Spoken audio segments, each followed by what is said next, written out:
வாழ்க வையகம், வாழ்க வையகம், வாழ்க வளமுடன். இது ஸ்கை யோகா கனடாவின் வாராந்த சிறப்பு சிந்தனையுற நிகழ்ச்சி. இன்று நிகழ்ச்சிக்கு இணையதளம் ஜூம் வாயிலாக வருகை தந்துள்ள அனைத்து வேதாத்திரி அன்பு உள்ளங்களையும் வருக வருக என கூறி, சிறப்பாக முதுநிலை பேராசிரியர் பழனிசாமி ஐயா அவர்களையும் வருக வருக என வாழ்த்தி வணங்கி வரவேற்கிறோம். தற்போது அடுத்த சிறப்பு சிந்தனை உரை நிகழ்ச்சிக்கு செல்கிறோம். முதலில் ஸ்கை யோகா சென்டர் கனடாவை நடத்தி வரும் தலைவர் சிவசங்கரம் ஐயா அவர்களுக்கும் அவருக்கு உறுதுணையாக இருக்கும் துணைவியாருக்கும் ஒரு வாழ்த்து, வாழ்க வளமுடன் என்ற வாழ்த்தும் வணக்கமும் தெரிவித்து இன்று சிறப்பு சிந்தனை நிகழ்ச்சியை ஆரம்பிக்கிறோம். இன்று சிறப்பு சிந்தனை உரையாற்ற நம்முடன் இணைந்திருப்பது நமது பேரன்புக்கும் மதிப்புக்கும் உரிய சீனியர் ப்ரொஃபசர் பழனிசாமி ஐயா அவர்கள். பேராசிரியர் பழனிசாமி ஐயா அவருக்கு நன்கு அறிமுகமானவர்.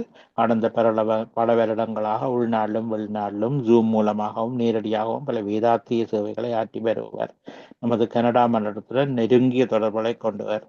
இத்தனை அறிவும் ஆற்றலும் அனுபவம் கொண்ட பேராசிரியர் பழனிசாமி ஐயா அவர்கள் கடந்த வாரம் ஞான களஞ்சியம் பாகம் 38 மகரிஷியின் கவிகளின் காந்த ஆற்றலின் பெருமை என்ற கருத்தில் உரையாற்றியிருந்தார். காந்தலை ஆற்றலை புரிந்து கொள்ளாமல் எதனையும் புரிந்து கொள்ள முடியாது என்று கூறி நினைவு செய்திருந்தார்கள். இன்று ஞான களஞ்சியம் கவிகளின் பகுதி 39 தொடர்ச்சியாக உரையாற்ற இருக்கிறார்கள். நாங்கள் வகுப்பை இப்போது ஆரம்பிக்கலாம் ஐயா. வாழ்க வளமுடன் பழனிசாமி ஐயா. வாழ்க வளமுடன் ஐயா. வாழ்க வளமுடன். வாழ்க வையகம், வாழ்க வையகம், வாழ்க வளமுடன். குரு வாழ்க, குருவே துணை. சிந்தனையை, உடல் நலத்தை சீர் அமைத்து உய்வித்த குருவே வாழ்க, வாழ்க வளமுடன், வாழ்க வளமுடன், வாழ்க வையகம்.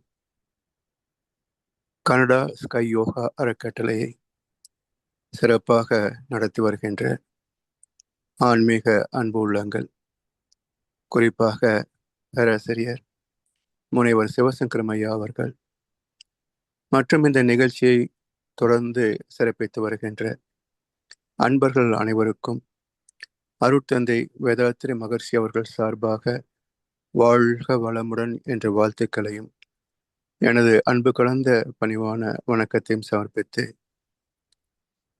ஞான களஞ்சியம் வேதாத்திரிய கவிதை தொகுப்பின் தொடர் சிந்தனையிலே இன்றைக்கு நான் யார் என்ற கேள்வியோடு ஒரு கவி.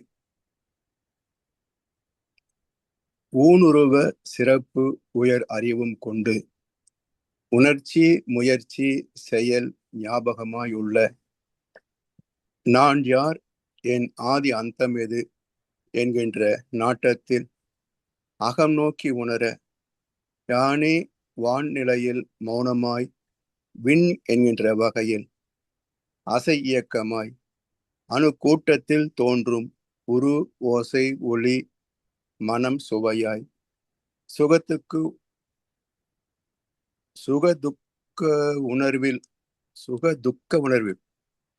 சுகதுக்க உணர்வில் அறிவாய் உள்ளேன். நான் யார் இரண்டு எழுத்துக்களில் 2 வார்த்தைகளில் ஒரு சிறிய கேள்வி. இதற்குரிய விளக்கமே எண்ணற்ற தொகுதிகளை உடைய மறை நூல்கள் பல. இந்த 2 சின்ன ஒரு வார்த்தை நான் யார். இதற்கான விளக்கத்தை எத்தனையோ மகான்கள் அவரவர்களுக்கு எடுத்து சொல்லக்கூடிய அன்றைய காலகட்ட சூழ்நிலைகள் உணர்ந்தது ஒன்றேதான். மகான்களின் அறிவு நிலையில பேதம் கிடையாது. சொன்ன வகையிலே பேதம் இருப்பதற்கு காரணம் சொன்னால் புரியணும் இல்லையா? அப்ப அந்தந்த காலகட்டத்தில் எப்படி சொன்னால் மக்கள் ஒழுக்கத்தை பின்பற்றுவார்களோ அதுக்கு ஏற்றவாறு வேறு ஒரு கோணங்களிலே சொல்லப்பட்டன. இன்றைக்கு விஞ்ஞானம் உச்சம் தொட்டிருப்பதனால மகரிஷி அவர்கள் அறிவியல் பூர்வமாகவே நேரடியாக நான் யார் கேள்விக்குரிய விளக்கத்தை மிக விரிவாக முழுமையாக சிறப்பாக விளக்கி தருகின்றார்கள். வேதத்திரத்தின் துணையால் தான் நாம் இந்த அளவுக்கு இயற்கையை புரிந்து கொள்ள முடிகிறது என்று சொன்னால் அது மிகை அல்ல.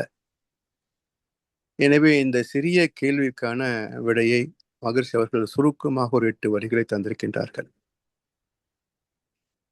வான் உருவ சிறப்பு உயர் அறிவும் கொண்டு, ஊன் உருவ சிறப்பு உயர் அறிவும் கொண்டு. ஊன் உருவம் சதையால் ஆன இந்த உடல், இந்த தோல் பகுதிக்குள் இருக்கின்ற உறுப்புகள் அவை எல்லாம் எதனால் ஆனது? பல உறுப்புகள் இருந்தாலும் எதனால் ஆனது என்ற மூல பொருட்களை சிந்திக்கின்ற போது 7 தாதுக்களால் ஆனவையே. இந்த 7 தாதுக்கள் அமைந்ததற்கான காரணம் என்ன என்றால் நவக்கோள்களுடைய அலைவீச்சு. ஒவ்வொரு கோளிலிருந்தும் வரக்கூடிய அலைகளே அந்தந்த ரசாயனங்களை உருவாக்குகின்றன. இது அறிவியல் பூர்வமாகவும் என்ன சொல்றோம், சூரியனிலிருந்து வரக்கூடிய வைட்டமின் டி, இது நம்முடைய உடம்பிலே எலும்பு தாதுவோடு தொடர்புடையது சொல்கின்றோம். அதே போல புதன், அது குளோரோஃபில், பச்சையம், அதுவே ஜீவன்களிலே தோலாக இருக்கிறது. அடுத்து சுக்கிரன், சுக்கிலம், வித்து சக்தி, ஒன்றில் இருந்து ஒன்று உருவாவதற்கான வித்து ஆற்றலை உருவாக்கக்கூடிய தன்மை சுக்கிரனுடைய அலை வீச்சிலே அமைந்திருக்கிறது. பூமி பஞ்சபூத சேர்க்கை, இந்த பஞ்சபூத சேர்க்கையும் ஒரு குறிப்பிட்ட விகிதாச்சாரத்தை தொட்ட போதுதான் இங்கே ஜீவந்த களம் உருவானது. பிறகு நுண் உயிர் முதற்கொண்டு மனிதன் வரைக்கும் ஜீவன்கள் உருவாகின. இதுல இரத்த ஓட்டம் அமைந்ததுக்கு காரணம் சந்திரனுடைய அலைவீச்சு. அதிலேயும் RH ஃபேக்டர், பாசிட்டிவ் நெகட்டிவ் சொல்றோமே, அந்த RH ஃபேக்டரும் பிறகு மஜ்ஜை என்ற ஒரு சத்தும் உருவாவதற்கு காரணம் செவ்வாயினுடைய அலைவீச்சு. பிறகு அந்த மஜ்ஜையுடைய அடுத்த தாதுவாக எசன்சோரி என்ற போது அது மூளை செல்களாக சிந்திக்கின்ற திறமாக அமைகிறது.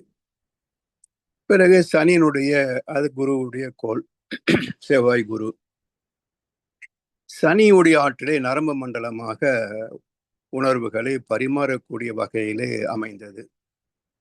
பிறகு சூரியனின் மையத்தில் இருந்து வெளிப்படுகின்ற கருநிறமான காந்தலை கதிகள், அது மேல்நோக்கு சிந்தனை, கிரியேட்டிவிட்டி, ஆக்கப்பூர்வமான பாசிட்டிவ் அலைகளை சிந்திக்கின்ற போது அது ஞானமாகவும், உடல் சார்ந்த உணர்ச்சிகள் சார்ந்த வாழ்க்கை தேவைகளை ஆராய்ந்து பயன்கொள்கின்ற போது அது ராகுவாகவும் 2 நிலைகளிலே நம்முடைய சிந்தனை அமைந்ததற்கு ராகுக்கு அது காரணம். இப்படி நவ கோள்களே நம்முடைய 7 தாதுக்களுக்கும் சிந்தனை ஆற்றலுக்கும் அடிப்படையானது. பூமியின் குறிப்பிட்ட பஞ்சபத சேர்க்கையே உடல் தோன்றுவதற்கு மூலமானது. இவற்றோடு நட்சத்திர தொகுதிகள் 27, அதனுடைய குணாதிசயங்கள், அதனுடைய ரசாயனத்தன்மையினால் வெளிப்படக்கூடிய குணாதிசயங்கள், அது ஜீவன்களிலே தோன்றி மனிதத்திலே நிறைய பெறுகின்ற போது 14 முதல் 40 அலைன்னு சொல்லக்கூடிய வகையிலே அனுபவங்களை பதிகின்ற காந்த களமாகவும், இப்படி இந்த மில்கிவே கேலக்சி என்ற பால்வெளி மண்டலத்திற்குள்ளாக நாம் வந்திருக்கின்றோம். அப்ப இந்த ஊன் என்ற சதை உடலை நாம் ஆராய்ந்து பார்த்தாலே இதனுடைய பூர்வீகம் என்ன என்பதை நாம் உணர்ந்து கொள்கின்றோம். எனவே ஊன் உறவ சிறப்பு உயர் அறிவும் கொண்டு என்றால், இந்த மனித உடல் தவிர 5 அறிவு வரைக்கும் உள்ள ஜீவராசிகள், எத்தனையோ வகையான உடல் அமைப்புகள். இன்னும் சொல்ல போனா இந்த தூக்குநாங்குருவியுடைய அறிவு திறம் பாருங்களேன், எவ்வளவு அற்புதமான ஒரு ஆர்கிடெக்சர். ஒரு பெட்ரூம் லைட் வேணும் என்று களிமண்ணை ஒட்டி அதுல மின்மனை பூச்சியை பிடித்து ஒட்டுகின்ற அறிவு வரைக்கும் அது வளர்ந்திருக்கிறது. ஆனால் இறைவனை அறிய முடியுமா? இல்லை. அப்ப மனித உடலுக்குத்தான், மனித அறிவுக்குத்தான் இந்த சிறப்பை அமைந்திருக்கிறது. ஆனால் தான் மகிழ்ச்சி சொல்வார்கள், எல்லாம் வல்லவனாகவும் எல்லாமே உள்ளவனாகவும் பரிணமித்தவன் மனிதன். சோ மனிதனை போன்ற சிறப்பு மிக்க ஒன்று இந்த பிரபஞ்சத்தில் இல்லை. அவ்வளவு சிறப்பு மனித வடிவத்திற்கு, மனித அறிவுக்கு அமைந்திருக்கிறது. அதனால் முதல் வரியிலேயே ஊன் உருவ சிறப்பு உயர் அறிவும் கொண்டு. அறிவு எல்லா இடத்திலும் இருக்கு. ஆனால் எப்போது உயர்வு பெறுகிறது என்றால், அறிவு தன்னை அறிகின்ற போதே அது முழுமை பெறுகிறது, உயர்வு பெறுகிறது. அது வரைக்கும் அது உயர்ந்த அறிவு அல்ல, அறிவு அவ்வளவுதான். ஆனால் தெளிந்த நல் அறிவு வேண்டும் என்றார் மகாகவி பாரதியார். அறிவு எல்லார்ட்டும் இருக்கு, ஆனால் அது தெளிவாக இல்லை, நல்லதாக இல்லை. அப்ப அறிவு ஏன் தெளிந்ததாக இல்லை? அடுத்தவன் வாழ்வதை பொறுப்பதில்லை. வாழ்வு சுலபமாக இல்லை. ஏன்? சொல்வதை செய்பவர் யாரும் இல்லை. இதெல்லாம் சிக்கல். அதனால் தெளிந்த நல்ல அறிவு. அப்ப அறிவு எங்கோ கலங்கப்பட்டிருக்கிறது என்ற கருத்தும் இருக்கு இல்லையா? அதுல தெளிந்ததாக நல்லதாக என்று சொன்னால் அது குழப்பமாக குப்பையாக இருக்கிறதுன்னு அர்த்தம் வருது இல்லையா? அப்ப பாரதியார் சொன்னதை போல தெளிந்த அறிவு வேண்டும் என்றால் அது இல்லைன்னு அர்த்தம். அப்ப எப்படி இருக்கிறது? அது குழப்பமாக குப்பையாக இருக்கிறது, அசுத்தமாக இருக்கிறது. இதெல்லாம் நீக்குகின்ற வழிவகை எப்படி? எப்படி இந்த அறிவை நாம் தூய்மை செய்து கொள்வது?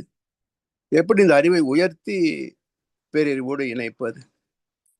அதற்கான வழிவகை, அதற்கான ஒரு சிறு கேள்விதான் நான் யார். யார் என்ற கேள்விக்கு நான் இரண்டு உருவமா? மனது வேறு மனதின் வேறு ஆக முடியுமா? இல்லையா? பிரிச்சு பார்க்க முடியுதா? அதனால் இந்த கேள்வி வைத்து நாம் ஒவ்வொன்றையும் கூறு போட்டு பார்க்கின்ற போது அது கடைசியில விட என்ன என்றால் ஒன்றேதான் எல்லாமாக என்று முடியும்.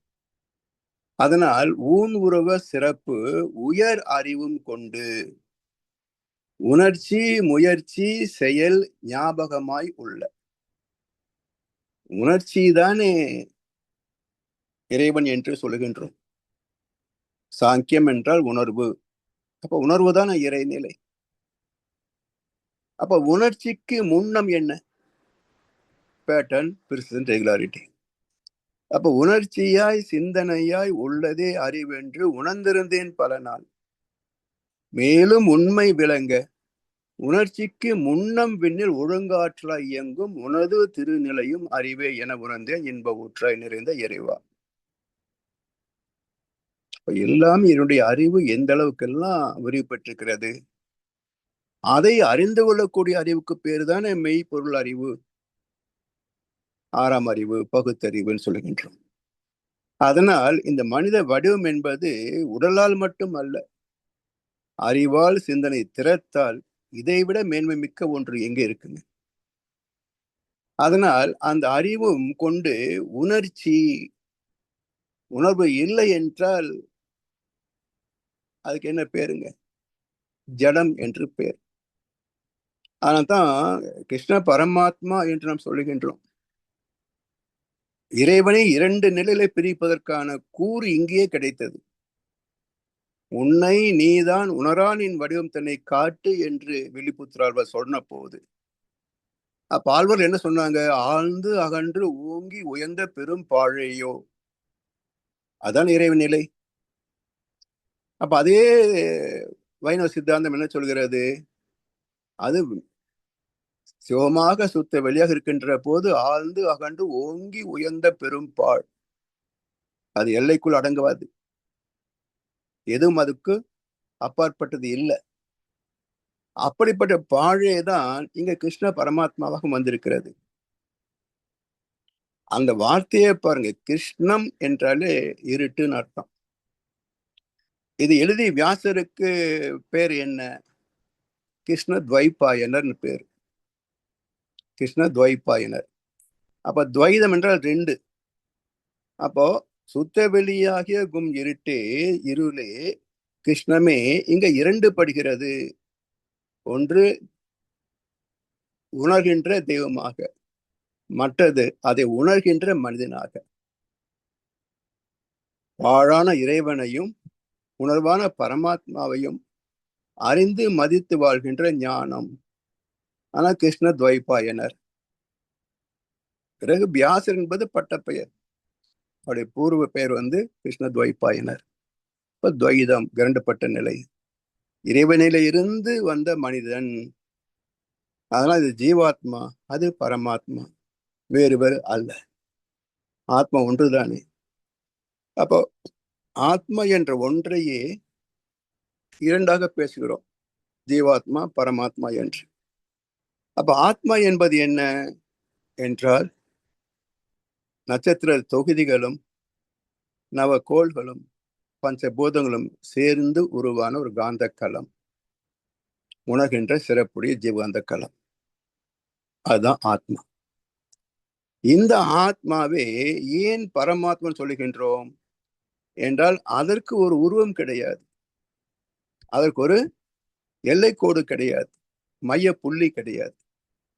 அனைத்தும் அறியும். ஆனால் அறிந்தேன் என்று சாட்சி சொல்லவோ நினைவுபடுத்தி பார்க்கவோ முடியாது. ஜஸ்ட் பாசிங் கிளவுட்ஸ், நீர் ஓடுவது போல அது அறிந்து கொண்டே போகுமே தவிர அறிந்தேன் என்று சொல்ல முடியாது. ஏன்னா மையப்புள்ளி இல்லை, பதிவு இல்லை. அதனால் பரம் ஆத்மா ஜீவாந்த களம், எங்கும் நிறைந்திருக்கின்ற ஜீவாந்த களம். இதுல இருந்து உருவான ஒன்று, இந்த ஜீவாந்த களத்திலிருந்து உருவானது. எப்படி உருவானது என்றால் இந்த ஜீவாந்தத்தோடு இரண்டு சிறப்புகள் அமையணும் என்று விஞ்ஞானம் சொல்கிறது. அது என்ன சிறப்பு என்றால் லேசான வெப்பத்தன்மையும் நீர்த்தன்மையும் இணையணும். இந்த ஜீவாந்தத்தோடு லேசான வெப்பத்தன்மையும் நீர்த்தன்மையும் இணையணும். இணைந்தால் அது தனிப்பட்ட கருவாக மாறும், ஆத்மாவாக மாறும். அப்போ ஜீவாந்த களம் கூட்டல் இந்த இரண்டு அம்சங்கள் இணைகின்ற போதுதான் அங்கே தனித்த கரு மையம் என்ற ஒரு ஜீவாத்மா உருவாகிறது. அப்படி உருவான போது அது எந்த நிலையில இருந்தது என்றால் அனுபவம் கிடையாது இல்லையா. அதனால் அது வெறுமனே காந்த கருமையமாக இருக்கிறது. உலகங்களின் ஈர்ப்பு உள்மையம் கொண்டும் உயிர் வகைகளில் காந்த கருமையம் கொண்டும் என்பார் மகர்ஷி அவர்கள். அப்ப உலகங்களின் ஈர்ப்பு உள்மையம், சென்டர் ஆஃப் கிராவிட்டி. உயிர் வகைகளில் ஜீவகாந்த கருமையம். இங்க காந்த கருமையம் என்பது வான்காந்தம் மட்டுமில்லை, ஜீவகாந்தம். அப்ப உயிர்களிலே ஜீவகாந்த கருமையம் கொண்டும். அப்ப அந்த ஜீவகாந்தம் என்ன செய்கிறது? தான் பெறுகின்ற அனுபவங்கள் எல்லாம் அவை எல்லாமே எக்ஸ்டர்னல் பார்ட்டிகிள்ஸ். அனுபவம் என்பது இந்த அலைகளில் ஏற்படுகின்ற நுண்ணிய அதிர்வுகள். இப்ப நம்ம பேசுறோம், ஒரு காரியம் செய்யணும் என்று சொன்னால் உறுப்புகள் மூலமாக செய்கிறோம். அந்த உறுப்புகளிலே செய்ய வைக்கின்றது சக்தி. அந்த சக்தியை கொண்டு வந்து சேர்ப்பது எப்படி மின்சாரத்தை ஒயர் மூலமாக பயன்படுத்துகின்றோமோ அதே போல சக்தியை நமக்கு தருவது நரம்புகள் மூலமாக. அப்படி ஒரு ஊடகமாக உடல் முழுவதும் செயல்பாட்டுக்கு வருகிறது. அப்ப அவருடைய உட்பொருள் என்ன என்றால் எந்த ஒரு அலை இருந்தாலும் அங்கே அதிர்வு. அதிர்வு தோன்றியதனால்தானே இறை துகளே பிறந்தது. கினமேட்டிக் பிளஸ் கிவரிங் ரெண்டும் சேர்ந்ததுனால்தானே இறை துகளே பின்னப்பட்டது. அதிர்வு இல்லாத இடமே கிடையாது. இப்ப மிக நுட்பமான அதிர்வுகள். அப்ப தோன்றிய அதிர்வுகள் எல்லாமே அந்த மையத்துக்கு ஈர்க்கப்படும். இந்த விதியின்படி, இந்த சட்டத்தின்படிதான் ஜீவாந்த கருமையத்தில் அது பெறுகின்ற அனுபவங்கள். அப்போ ப்ளூ கிரீன் அல்கேன்னு சொல்லக்கூடிய மைக்ரோ பாக்டீரியா அதுக்கு என்ன அனுபவம் பெற முடியும் அப்படின்னா ஒரு தொடு உணர்வு. காற்றடிக்கின்ற போது சூரிய வெப்பத்தை மாற்றம் செய்கின்ற போது டிரான்ஸ்ஃபர்மேஷன் ஏற்படக்கூடிய உணர்வு. அப்ப அந்த அழுத்தம் என்ற தொடு நோய் மட்டுமே பெற்ற அனுபவம் நுண்ணுயிர். அப்போ காந்த கருமையம் அதனோடு இந்த தொடு உணர்வால் பெற்ற அனுபவம் இணைகின்ற போது genetic centre plus experience equal to soul. So ஆத்மா என்பதற்கு ஒரு அறிவியல் பூர்வமான விளக்கத்தை தந்த இடம் வேதத்திலே மட்டுமே. நம்ம கீதையில ஆத்மா பரமாத்மா பற்றி 700 ஸ்லோகங்கள் பேசுறோம். ஆனா ஆத்மா என்பது இதுதான் என்ற ஒரு டெஃபினிஷன் இருக்கான்னு பார்த்தீங்கன்னா கிடையாது. அப்போ அதற்கும் ஒரு விஞ்ஞானபூர்வமான ஒரு விளக்கத்தை தந்த தத்துவம் வேதாத்திரியம். எனவே இந்த உருவான காந்த கருமையம் அதனோடு அனுபவம் இணைகின்ற போது ஆத்மா.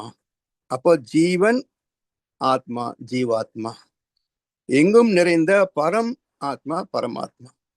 அது உணரும் ஆனா பதியாது, இது உணரும் பதிந்து கொள்ளும். இவ்வளவுதான் ரெண்டுக்கும் பேதம். சரி, இந்த பதிந்தது தொடர்ந்து ஒவ்வொரு ஜீவனிலையும் ஒவ்வொரு அனுபவமும் கூடிக்கொண்டே போகும். இன்றைக்கு நான் ஒரு மனிதனை எடுத்துக்கொண்டோம் என்று சொன்னால் இந்த மனிதனிடத்துல இல்லாதது என்ன? இறைநிலை அசைந்து இறைத்துகள் தோன்றியது முதற்கொண்டு இந்த க்ஷணம் என்ன அனுபவத்தை நாம் பெறுகிறோமோ அனைத்தும் ஒன்று போகாமல் ஈர்த்து சுருக்கி இருப்பாக்கி காத்து வைக்கின்ற இடமே சித்திரகுப்தன், நம்முடைய ஜீவாத்மா.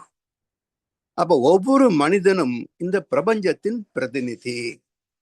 Every human is a sample of the universe. இவற்றை என்ன இல்ல அப்போ எல்லாமே இருக்கு, சாம்பிள் ஆஃப் தி யூனிவர்ஸ். அதனால் அந்த உணர்ச்சி தான் மூலம். அந்த உணர்ச்சியை வெளிப்படுத்துகின்ற நிலை வருகின்ற போதுதான் ஜீவாத்மா, ஜீவன். உணர்ச்சி சரி, உணர்ச்சி தோன்றிய உடனே பசி ஒரு உணர்ச்சி, தாகம் ஒரு உணர்ச்சி, இப்படி ஐம்புலன் மூலமாக உணர்தல் ஏன் வந்தது? இந்த உடலுக்கு பாதுகாப்பதற்கு, பராமரித்துக் கொள்வதற்காக. உணர்ச்சி இல்லைன்னா பாதுகாப்பு இல்லை. பசியே இல்லைன்னா என்ன தேவை இருக்கு நமக்கு? கணேசு ரொம்ப வேடிக்கைன்னு சொல்வார், இத்தனையும் படைத்த இறைவன் வயிற்ற கொடுத்துதான் வஞ்சகம் பண்ணினா அப்படிம்பார். ஏன்னா வயிற்று பசியில தானே திருட்டே பிறந்தது இல்லையா? வயிற்று பசியில நான் திருட்டு என்ற முதல் குற்றமே வந்திருக்காது. அப்ப எல்லாவற்றையும் தந்த இறைவன் இந்த வயிற்று பசியை கொடுத்து வஞ்சகம் பண்ணிட்டான்னு அவர் வேடிக்கை சொல்லுவாரு கண்ணதாசன். அதனால இந்த உணர்ச்சி என்ற வருகின்ற போது தேவை வருகிறது. அதை நிறைவு செய்வது எப்படி? அந்த தேவை வருகிறது. அப்ப உணர்ச்சி தேவை, அந்த தேவையை பெறுவதற்கான முயற்சி. எதுவுமே இலவசமாக கிடைக்காதுங்க. உற்பத்தி செய்துதான் நாம் பயன் கொள்கின்றோம். உற்பத்தி செய்யாம ஒரு வாழ்க்கை எப்படி சொன்னால் விலங்கின வாழ்க்கை தான். உணவு இருக்குது, அதை மட்டுமே சாப்பிட்டு எந்த விதமான சிந்தனை இல்லாமல் வாழ்ந்திருந்தால் மனிதகுலம் இவ்வளவு அவஸ்தைப்பட்டிருக்காது. அதே சமயத்துல அந்த அறிவுக்கான சிறப்பையும் எட்டியிருக்காது. விலங்குகள் ஒரு வாழ்க்கையா பகுத்தறிவதுக்கு அப்ப சிறப்பை வந்திருக்காது. அப்ப சிந்திக்க வைத்ததனால்தான் சிறப்புகளும் வந்தன, பிரச்சனைகளும் வந்தன. அப்ப அதிலேயும் எது சரி ஏற்புடையது என்று தேர்வு செய்வதற்குத்தான் அறிவும் இருக்கு. எனவே உணர்ச்சி, தேவை, முயற்சி, பிறகு செயல். செயலுக்கு பிறகு அந்த செயலுக்கு தக்க விளைவு. அந்த விளைவு நமக்கு தரக்கூடிய ஒரு சுகம், அனுபவம். இதெல்லாமே ஈர்த்து சுருக்கி இருப்பாக்கின்ற போது பதிவு. பதிவு பிரதிபலிக்கின்ற போது அனுபவம், ஆராய்ச்சி, தெளிவு, முடிவு. இப்படி உயிரின் இயக்க படித்தளங்களாக 10 படித்தளங்கள்: உணர்ச்சி, தேவை, முயற்சி, செயல், விளைவு, அனுபவம், அனுபவம், ஆராய்ச்சி, தெளிவு, முடிவு. இதுல உணர்ச்சி, தேவை, முயற்சி, செயல், விளைவு, அனுபவம், அனுபவம் 7. இதனோடு கொஞ்சம் ஆராய்ச்சி. இது எல்லா ஜீவன்கள்ட்டையும் இருக்குங்க. தூக்குனாங்குருவி கட்டின கூடு ஆராய்ச்சி எல்லாமே கட்டுச்சு. இல்ல காய்ச்சின பால் குடிச்சா நாக்கு வெந்துடும், கொஞ்ச நேரம் போயிட்டு வந்து மறுபடியும் குடிச்சிடலான்னு போன, ஓடி போய் மறுபடியும் குடிச்சிட்டு போகுது. அப்ப கொஞ்ச நேரம் ஆச்சுன்னா பால் ஆறுன்னு தெரிஞ்சுதான் அதை ஓடி போச்சு, மறுபடியும் வந்து குடிச்சிட்டு போச்சு. அப்ப ஆராய்ச்சி அறிவு என்பது அங்கேயும் இருக்கு. அது உச்சம் தொடுவது மனிதத்துல. ஆராய்ச்சி அதுல கொஞ்சம், முழுது எல்லாமே பகுத்தறிவுக்கு சார்ந்தது. ஆராய்ச்சி, தெளிவு, முடிவு, இந்த 3 படித்தளங்கள் தான் மனித அறிவை உயர்த்த வல்லது. அனுபவம் யாருக்கு இல்லைங்க? 820 கோடி மனிதர்களுக்கு அனுபவம் இருக்கு. ஆனால் அந்த அனுபவத்தை கொண்டு தன் குழந்தைகளுக்கு வழிகாட்ட முடிஞ்சதா? முடிஞ்சிருந்தா இவ்வளவு சிக்கல் வந்திருக்காது உலகத்துல. எனவே அனுபவம் எல்லோருக்கும் உண்டு. ஆனா அந்த அனுபவத்தை யார் சீர்தூக்கி பார்க்கிறார்களோ அவர்களே மற்றவர்களுக்கு வழிகாட்ட முடியும். அதனால் அந்த அனுபவத்தின் சிறப்பை பயன்கொள்வது அறிவு தானே. எனவே இந்த 10 படித்தளங்களிலே உயர்வு பெறுவது. எனவே ஊன் உறவு சிறப்பு உயர் அறிவும் கொண்டு உணர்ச்சி, முயற்சி, செயல் ஞாபகமாய் உள்ள நான் யார், என் ஆதி அந்தம் ஏது. இப்ப நான் யார் என்ற கேள்வி கேட்டா அது ஆன்மீகத்தின் துவக்கம். நீ யார் என்று கேட்டால் ஆணவத்தின் உச்சம். நீ யார் எனக்கு சொல்றது? எனக்கு தெரியாதா? எது சொல்லுது மாதிரி கேள்வியே? ஆணவம் தான் சொல்லும். அப்போ அறியாதது குறை அல்ல, அறிந்து கொள்ள மாட்டேன் அடம் பிடிக்குது இல்லையா? இது ஆணவத்தின் உச்சம்.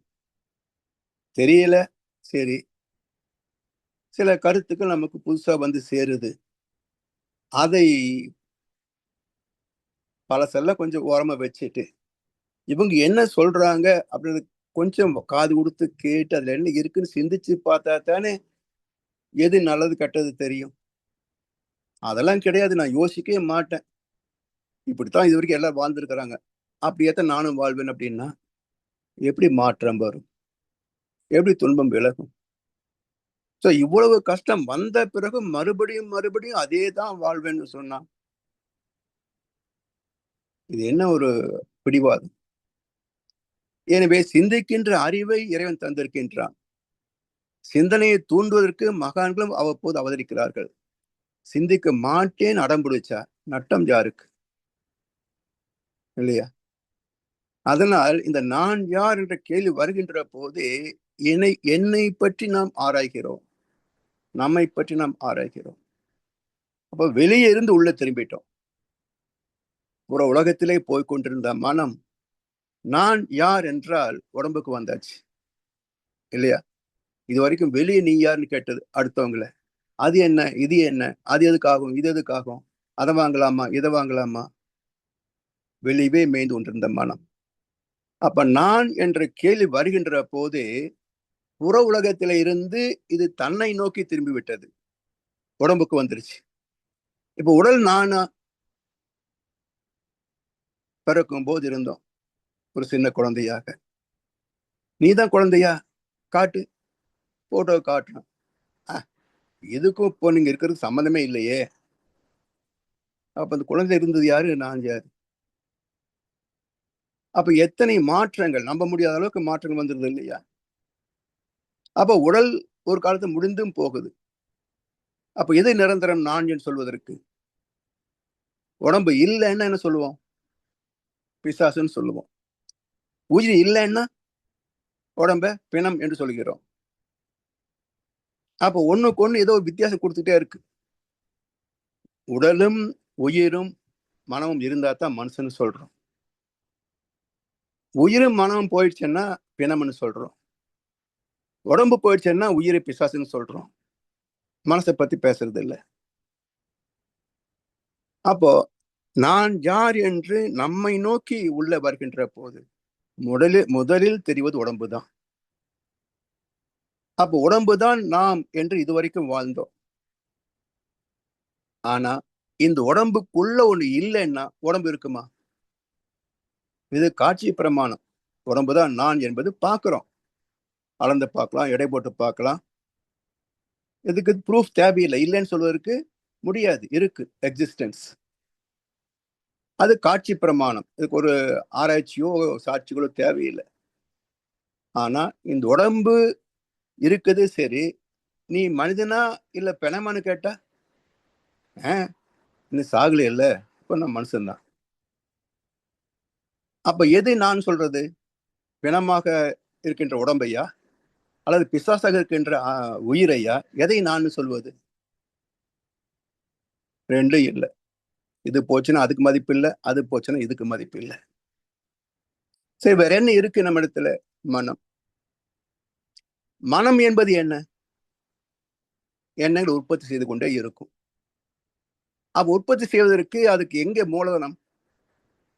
எங்கிருந்து அந்த எண்ணங்களை எடுத்து மூளைக்கு அனுப்புவது? அதனுடைய மனதுக்குரிய ஆரிஜின் வந்து ஜீவாத்மா.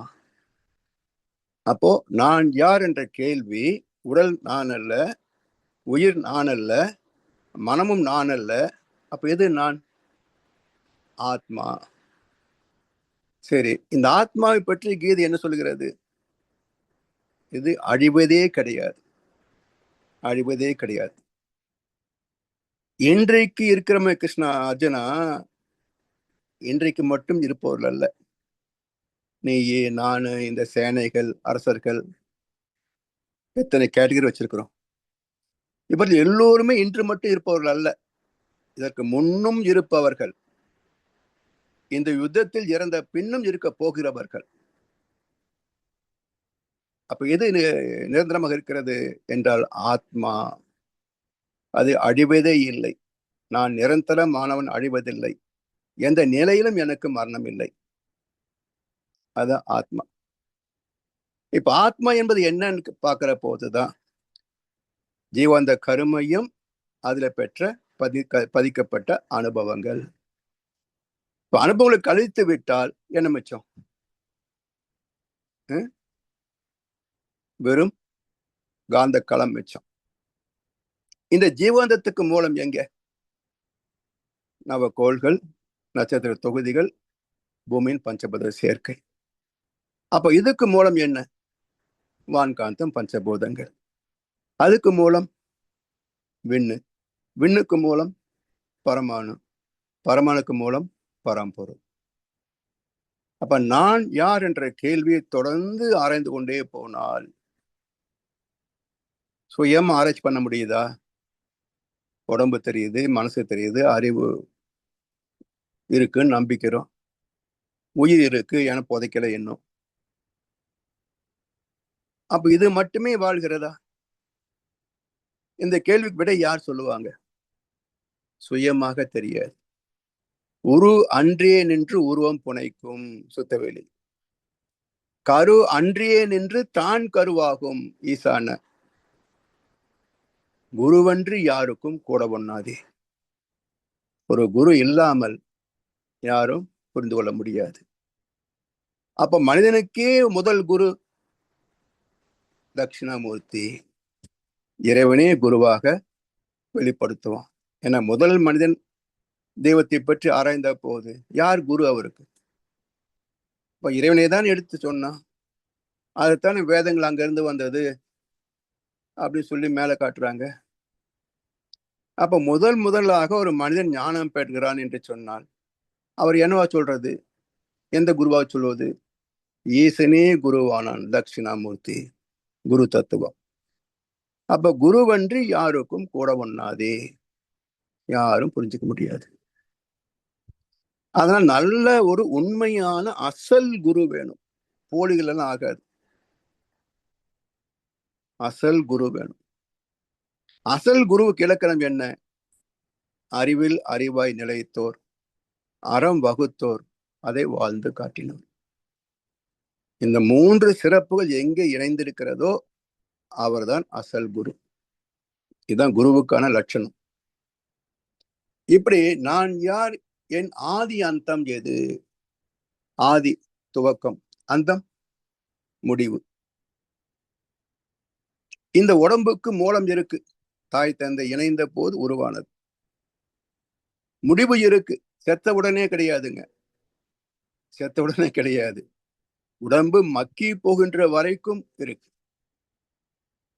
அப்போ எலக்ட்ரிக் கிரிமிஷனை கொடுத்தா உடனே 5 நிமிஷத்துல சாம்பல் ஆயிரும். மண்ணிலே புதைத்தால் சில மாதங்கள் ஆகும். அது வந்து எலும்பு கரைஞ்சு போறதுக்கு சில வருஷங்களே ஆகும். கரைஞ்சிடும் ஒரு நாள். அது வரைக்கும் இந்த உடலினுடைய கூறு உண்டு. எப்போ அந்த எலும்பு முற்றிலும் கரைந்து போகிறதோ அப்ப முடிவு. அப்ப துவக்கம் தாயின் கருப்பையில, முடிவு மண்ணிலே. அதனால்தான் ஆரம்பமாவது பெண்ணுக்குள்ளே, இவன் ஆடி அடங்குவது மண்ணுக்குள்ளே. இல்லையா? ஆரம்பமாவது பெண்ணுக்குள்ளே, இவன் ஆடி அடங்குவது மண்ணுக்குள்ளே. ஆரம்பமாற போது பஞ்சபூதத்தில் ஆரம்பமாகிறான். தாய் என்பது பஞ்சபூத சேர்க்கை தானே. முடிகிற போது மண்ணுல போயிடறான், 5வது பூதம். அப்ப 5 பூதத்தில் தொடங்கி 5வது பூதத்தில் புதைக்கப்படுகிறான். இதுதான் ஆதி அந்தம். சரி, இப்போ இந்த பிறப்பை அறிந்தால்தான் நான் யார் கேள்விக்கு விடை முழுமையாகும். தந்தை தாய் ஈர் உயிர் ஒன்று சேர்க்கிறது. எது சேர்ந்தது? எது சேர்ந்தது? இப்ப விஞ்ஞான பூர்வமாக பார்க்கிறோம். ஒரு கருமுட்டை ஓவம், ஒரு ஸ்பெர்ம், அதன் அமைப்பு எப்படி இருக்கு? இன்றைக்கு விஞ்ஞானம் காட்டியதை ஏற்கனவே வேல் தத்துவமாக நம்முடைய முன்னோர்கள் எல்லார் கையிலும் ஒரு வேல் கொடுத்தாங்க. பெரும்பாலும் எல்லா தெய்வ வடிவங்களிலேயும் வேல் கொடுத்தாங்க. குறிப்பா முருகன் கையில வேல் கொடுத்து அதுக்கு சக்தி வேல் பேர் வச்சாங்க. அப்ப முருகன் கை வேல் என்பது காந்த தத்துவம். அவன் கையில் இருக்கின்ற வேல் சக்தி வேல், உயிரிலிருந்து தோன்றிய காந்தம். உயிரிலிருந்து தோன்றிய காந்தம், இருப்பிலிருந்து தோன்றிய உயிர். சிவத்திலிருந்து சக்தி, சக்தி சேர்ந்தது விநாயகன், சக்தி சேர்ந்தது காந்தம் முருகன். இப்படி பிரபஞ்சத்தையே 4 கதாபாத்திரங்களில் அடக்கிவிட்டது சைவ சித்தாந்தம். ஆனா சக்தி வேல் எப்படி இருக்கு? நீளமான ஒரு தண்டு, மேல கூப்பிய கரங்கள் போல ஒரு பகுதி. அந்த நுண் முனை இருக்கு பாருங்க. இப்ப சயின்ஸ் காட்டக்கூடிய ஸ்பெர்ம் என்பது அந்த நுண் முனைக்கு பக்கத்துல ஒரு பிளாக் டாட் காட்டுது. அது இந்த பிளாக் டாட், அதுதான் தந்தையினுடைய ஆத்மாவின் ஒரு ஜெராக்ஸ் காப்பி. தந்தையின் ஜீவாத்மாவின் ஒரு ஜெராக்ஸ் காப்பி அந்த உயிரின் நுண்முனை பக்கத்துல ஒரு கரும்புள்ளியாக இருக்கிறது. இப்ப இந்த உயிர் உடலூரில் வாழ்ந்திருந்தேன், தந்தையின் உடலூரில் வாழ்ந்திருந்தேன், உறவூரில் மிதந்து வந்தேன். தாம்பத்தியத்துல இங்கிருந்து மிதந்து அங்க போகுது. கருவூரில் குடி புகுந்தேன், மண்ணூரில் விழுந்து விட்டேன். 4 வரி குழந்தை பெற்றுட்டாரு கண்ணதாசன். உடலூரில் வாழ்ந்திருந்தேன், உறவூரில் மிதந்து வந்தேன், கருவூரில் குடி புகுந்தேன், மண்ணூரில் விழுந்து விட்டேன். 4 வரி ஒரு குழந்தை பிறந்தாச்சு. இப்போ எது சேர்ந்தது? மிதந்து போச்சு, கருவாச்சு. எது சேர்ந்தது? இந்த ஜீவாத்மாவும் அந்த கருமூட்டில் இருக்கின்ற ஜீவாத்மாவும் இணைகின்ற போது பிறந்த புதிய ஆத்மா. இரண்டும் சேர்ந்த ஒரு புதிய ஆத்மா. அப்ப எது சேர்ந்தது? கேரக்டரைஸ்ட் பயோமேக்னெட்டிக் ஃபீல்ட், அதாவது தன்மயம் ஆக்கப்பட்ட அல்லது குணங்களால் இணைக்கப்பட்ட பதிக்கப்பட்ட ஒரு ஜெராக்ஸ் காப்பி, ஒரு பிரதி. அதே போல் அங்கு ஒரு பிரதி. ரெண்டும் இணைந்த போது உருவானது ஒரு காந்த கருமையம். அப்ப இதை சயின்ஸ் என்ன சொல்றாங்க? காசல் பாடி. இதை பார்க்க முடியுமா? பார்க்க முடியாது. எப்ப முடியும்? 48 நாள் கழிச்சு வாங்க. அப்ப என்ன தெரியும்? உருவாயிருக்கா இல்லையான்னு தெரியும். என்ன ஜெண்டர்? 3 மாசம் கழிச்சு வாங்க, ஆனா பெண்ணா சொல்லிடலாம். அப்படின்னா ஏன் உருவான போது சொல்ல முடியல? வளர்கின்ற காலத்தில் தான் விஞ்ஞானம் சொல்ல முடியுதே தவிர உருவானது ஏன் சொல்ல முடியல? எப்படி இறைத்துகளை விஞ்ஞானத்தால் பார்க்க முடியவில்லையோ அதே போல் நம்முடைய சேர்க்கையில் இந்த உடம்பின் துவக்கமே ஒரு ஜீவாந்த கருமையம். அது விஞ்ஞானத்தால் அளக்க முடியல. இன்னைக்கு வரைக்கும் கருவானது அளக்க முடியல. அந்த ஜீவகாந்தம் தாயுடைய காந்தம் என்ற நாதம் சத்து எடுத்துக்கிட்டு அது திணி பெற்று உயிராக மாறி ஆஸ்ட்ரல் பாடி வருகின்ற போதுதான் அவருடைய இயக்கத்தை அல்ட்ராசவுண்ட்ல பார்க்குறாங்க. அது இன்னும் திணி பெற்று திசுக்களாக மாறுகின்ற போதுதான் ஜெண்டர் சொல்ல முடியுது. எப்படி இறைத்துகளுக்கின்ற ஆற்றல் காந்தம் விண்ணாகி விண் பிறகு பஞ்சபூதங்களாகிறதோ அதே பிரின்சிபல் தான் இங்க ஜீவாந்த துகள்கள், அது இணைந்து உயிர் துகள்கள், அது இணைந்து திசுக்கள், அவை இணைந்து உறுப்புகள், உறுப்புகள் இணைந்த உடம்பு, தோலால் போர்த்தப்பட்ட உடம்புன்னு சிவபுராணத்துல ஒரு பாட்டு வரும். அதான் சொல்லுவாங்க, மலம் சோறும் 9 வாயில் அப்படின்னு ஒரு வார்த்தை வரும். ஏன்னா இந்த உறுப்புகளில எல்லா இடத்துலையும் கழிவு இருக்கும். கண்கள்ல பீழை, மூக்குல பக்கு, அப்புறம் வாயில ஓத்தை, இப்படி ஒவ்வொரு இதுலயும் அந்த கழிவு உண்டு. அப்படி இந்த மலம் சோறும் 9 வாயுக்குடிலை அழகான உடலால் போர்த்தியே அப்படின்னு சிவபுராணத்துல வரிகள் வரும். அதனால அந்த தோல் தான் அழகா இருக்க தவிர தோல் நீக்கிட்டீங்க, நான் இந்த உடம்பு பார்க்க முடியும்னு நினைக்கிறீங்களா? ஓ, விபத்து நடக்குது, சக்கரை மேலே ஏறிடுச்சு, எல்லாம் பிதுங்கிடுச்சு, பார்க்க முடியுது நம்மால? அப்ப இந்த தோல் வச்சுக்கிட்டு தான் அழகுன்னு சொல்றோம். எது அழகு? புற அழகு இல்லை, அக அழகு பார்க்கணும். யாருக்கு பார்க்க தெரியும்? அகம் தெரிஞ்சாத்தானே அக அழகு பார்க்கறதுக்கு. நாம் புறத்தையே பார்க்குறோம். அப்போ சூப்பர் ஃபிகர்னா ஒத்துக்கிறோம், இல்லைன்னா வேண்டான்றோம். ஆனா அழகு என்பது ஒரு அபிப்பிராயம். அது மனிதனுக்கு மனிதன் மாறும், காலத்திற்கு காலமும் மாறும். இப்படி இந்த ஆதி அந்தத்தை உறகின்ற போது நம்முடைய பிறப்பே ஒரு அரூபம். நம்முடைய பிறப்பே ஒரு அரூபம், நம்முடைய முடிவும் ஒரு அரூபம், இடையிலே ஒரு தோற்றம். தோன்றுதல் என்றாலே ஒரு இன்ஃபினிட்டில ஒரு என்ன சொல்லுவோம், ஒரு ஒன்றும் இல்லாத ஒன்றிலிருந்து ஒரு வெளி வருவது தோன்றுதல். தோன்றியது மறைதல். அப்ப எல்லாமே சேர்க்கையும் பிரிவும், அசோசியேஷன் அண்ட் டிஸ்அசோசியேஷன், ரெண்டு தான் இந்த உலகமே, வாழ்க்கையே. எனவே நான் யார் என்ற கேள்வி எடுத்து இந்த உடம்பை ஆராய்ந்து பார்க்கணும். முதல்ல இன்னைக்கு இப்படி இருக்கிறோம், வாலிபத்தில் எப்படி இருந்தோம், குழந்தை பருவத்தில் எப்படி இருந்தோம், தாயின் கர்ப்பத்தில் 9ஆம் மாசம் எப்படி இருந்தோம், 8, 7, 6, 5, 4, 3, 2, 1 கரு சேர்ந்த போது எப்படி இருந்தோம். அப்ப நம்மை ஆராய்ந்து பார்த்தாலே, இந்த உடலை நான் யார் என்று கேள்வி கேட்டு உடலை ஆராய்ந்து பார்த்தாலே இந்த உடல் காட்டுகின்ற விடை என்ன என்று சொன்னால், நான் அரூபம், ஒரு காந்த அலை. காந்தலையின் சேர்க்கை தான் என்னுடைய பிறப்பு. இவ்வளவுதான் நான் யார். எனவே என் ஆதி அந்தம் எது என்கின்ற நாட்டத்தில் அகம் நோக்கி உணர, புறம் நோக்கி கொண்டிருந்த வாழ்க்கை முதல் முறையாக இந்த கேள்வி எழுகின்ற போது அகம் நோக்குகிறது. அந்த அகத்தின் மையப்புள்ளி எது? அது ஆத்மா. ஆத்மாவுக்கு மையப்புள்ளி எது? இப்ப ஆத்மா என்பதை இன்றைக்கு விஞ்ஞானத்தால் கண்டுபிடிக்கப்பட்ட ஒரு சிடி, காம்பேக்ட் டிஸ்க், 100க்கு 100% அப்படியே ஒரு ஜெராக்ஸ் காப்பி தான்.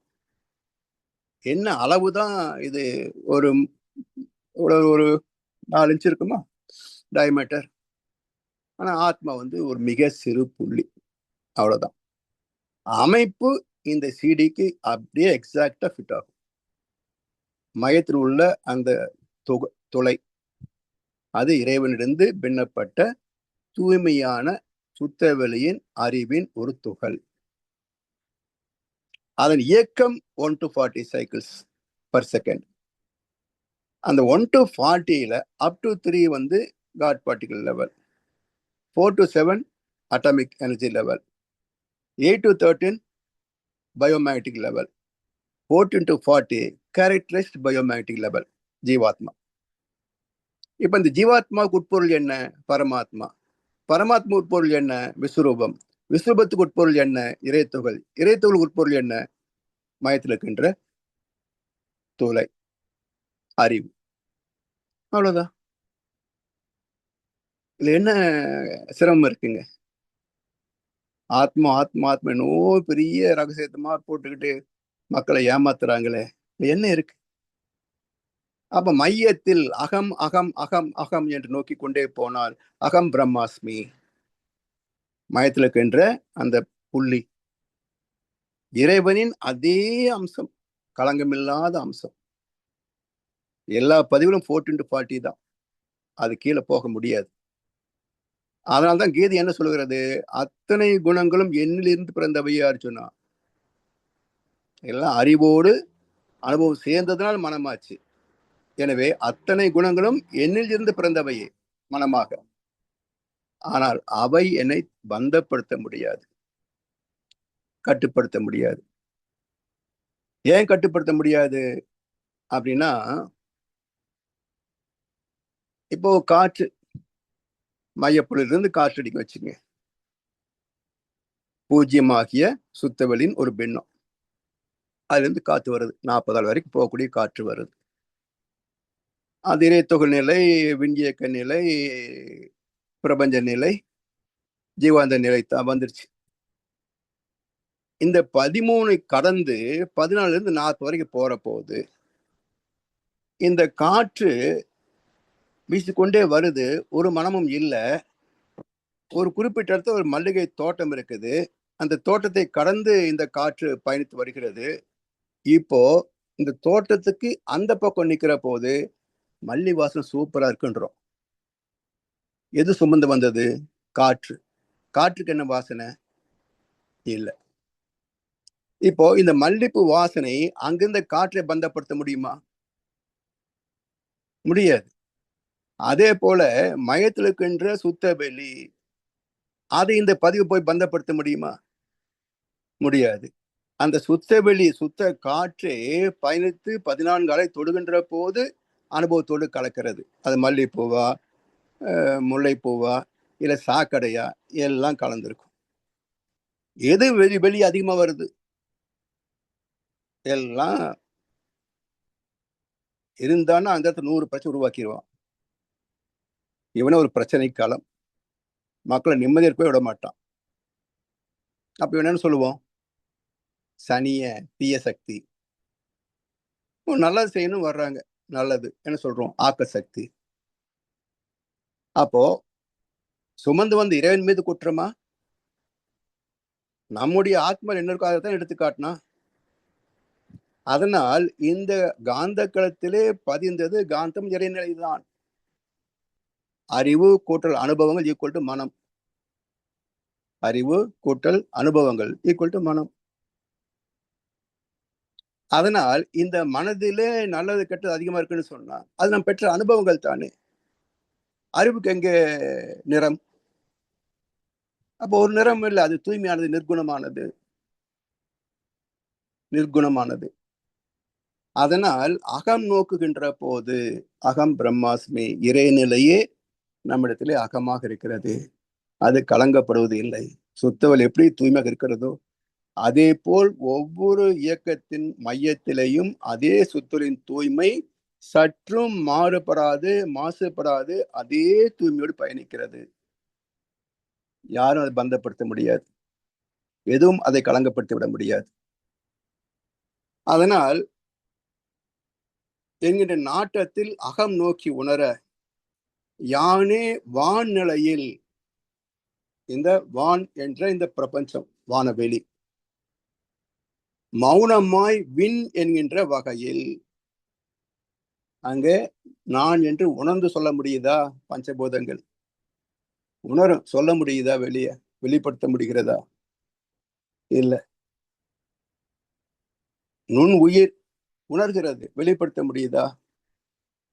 தாவரங்கள் வந்த பிறகுதானே உணர்வு வெளிப்படுத்துவது. அது ஒரு தாவரம் தான், டச் மீ நாட். தொட்டாசி நீங்க ஒண்ணுதான், என்னை தொடாதே அப்படின்னு சொல்லுதே தவிர மற்ற தாவரங்கள் சொல்ல முடியலையே, வெளிப்படுத்த முடியலையே. எனவே தாவரங்களுக்கும் உணர்வு உண்டு என்றாலும் ஒன்று எக்ஸ்ட்ரா சென்சிட்டிவிட்டி, தொட்டான் சினிங்கி நமக்கு காட்டுது. லேபரட்டரிக்கு போக வேண்டாம், ஆராய்ச்சி பண்ண வேண்டாம், தொட்டா சினுங்குது. அப்ப என்ன அர்த்தம்? நம்ம தொடாத தெரிஞ்சுக்குது, என்னை தொடாதேன்னு சொல்லுது. அப்ப உணர்வு வெளிப்படுத்திய இடம். அப்ப விண்ணிலே வெளிப்படாத சப்மிசிவ் அடக்கம் பெற்றிருந்த உணர்வு உயிரிலே வெளிப்படுகிறது. அங்க இல்லாதது இங்க வராது, அங்க இல்லாதது இங்க வராது. அதனால ஒவ்வொன்றிலேயும் அந்த உணர்வு நுண்ணிய நிலையில இருக்கும். அதனால்தான் உடல், உயிர், ஜீவகாந்தம், கருமையம், மூளை, உள்ளம், மனம், புலன்கள் 8 இணைப்பிக்கும் ஜீவன். அப்ப மைக்ரோ பாக்டீரியா ஜீவன் என்றால் கை கால் எங்க, மூளை எங்க, எப்படி ஜீவன் சொல்ல முடியும் என்றால் அதுவேதான் அமீபாவாச்சு, அதுவேதான் மற்ற நீர்வாழ் ஜீவராசிகளாச்சு, அதுவேதான் நீர்வாழ் தாவரங்களாச்சு, அதுவேதான் மண்ணுக்கு மேல வளர்கின்ற தாவரங்களாச்சு, ஜீவன்களாச்சு. அப்ப அங்க இல்லாத இங்க வருமா? தந்தை தாய் இணைகின்ற போது நம்முடைய கை, காலு, மூக்கு, நாக்கு எல்லாம் அங்க இல்லைன்னா குழந்தை எப்படி அதையோட பிறக்கும்?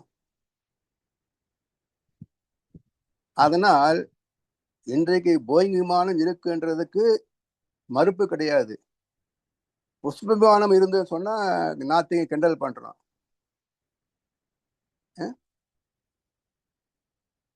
அப்ப இல்லையா அன்னைக்கு? அப்ப அறிவால் பயணித்தார்கள், அதுக்கு பேர் புஷ்ப விமானம்.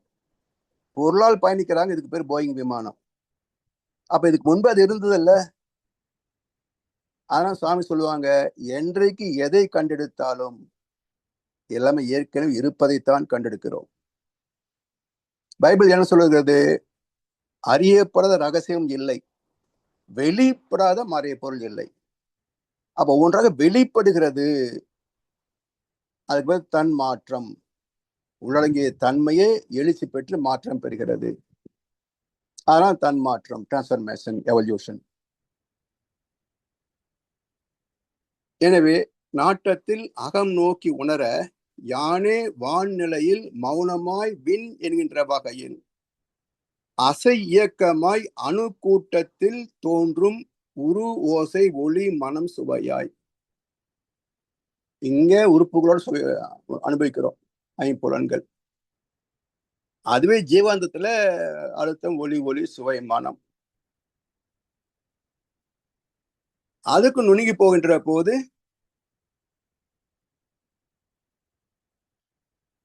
உரு ஓசை ஒளி மனம் சுவையாய் சுக துக்க உணர்வில் அறிவாய் உள்ளேன். இப்ப சுகம் துக்கம் ரெண்டும் யாருங்க? சுகம் ஏற்புடையது, வரவேற்கிறோம். துக்கத்தை எந்த ஜீவனும் ஏற்காது, வரவேற்காது. அப்ப இரண்டும் எதனுடைய தன்மாற்றம்? உணவு பிரச்சனையா, இல்ல செரிக்க முடியாத இயலாமை பிரச்சனையா? நமக்கு 2 இட்லி சாப்பிட்டாலே செரிக்க முடியுது, அடுத்தவர் 10 இட்லி சாப்பிடுறாரு, செரிக்க முடியுது. இப்ப எது பிரச்சனை நமக்கு? உடல் ஏற்கின்ற வரைக்கும், மனம் ஏற்கின்ற வரைக்கும் சுகம். உடலால் தாங்க முடியவில்லை, மனதால் ஏற்றுக்கொள்ள முடியவில்லை என்றால் துக்கம்.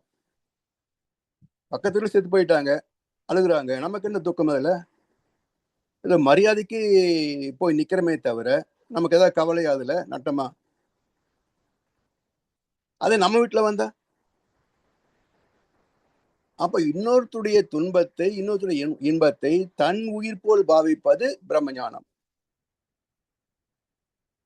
பிற உயிர் படுகின்ற சுக துக்க உணர்வுகளை கூர்ந்து அறிவால் ஆராய்ந்து அந்த துன்பத்தை நீக்குவதற்கு அறிவு எழுச்சி பெற்ற முதல் நாள் உலகில் அறம் தோன்றியது. அறமே இறைநீதி, தெய்வநீதி. அதனால் இந்த சுகம் துக்கம் என்பது என்ன என்றால், நம்முடைய அனுபவங்களை வைத்துக் கொண்டு, பந்தம், பற்று, பாசம் என்ற எல்லைகளை வைத்துக் கொண்டு பார்ப்பதனால் சுகம் துக்கம். ரெண்டும் என்ன? இரண்டும் அறிவின் அலைகளாயும் கண்டேன்.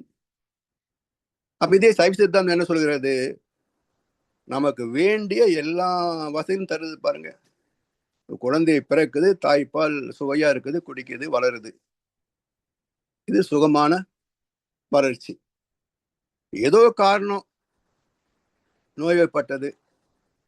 இப்ப அதை விரும்பி அருந்த முடியாத கசப்பான மருந்தை அம்மா கொடுக்குறாங்க. அது கொண்டா கொண்டா சாப்பிட்றேன்னு எடுத்து சாப்பிட்டுக்குமா என்ன? அது உதட்டி பிசுக்கி இதுக்கு எனக்கு வேண்டான்னு மறுக்கும். விட்டுருவாங்களா அம்மா? காலை பிடிச்சி, கையை பிடிச்சி, அமுக்கி பிடிச்சி கஷ்டப்படுத்தி ஊட்டிடுறாங்க இல்ல. அப்போ சைவ சித்தாந்தம் என்ன சொல்கிறது? தாய்ப்பால் மகிழ்ச்சியாக ஏற்று அருந்தியது இறைவனுடைய அறக்கருணை, தெய்வ நீதி.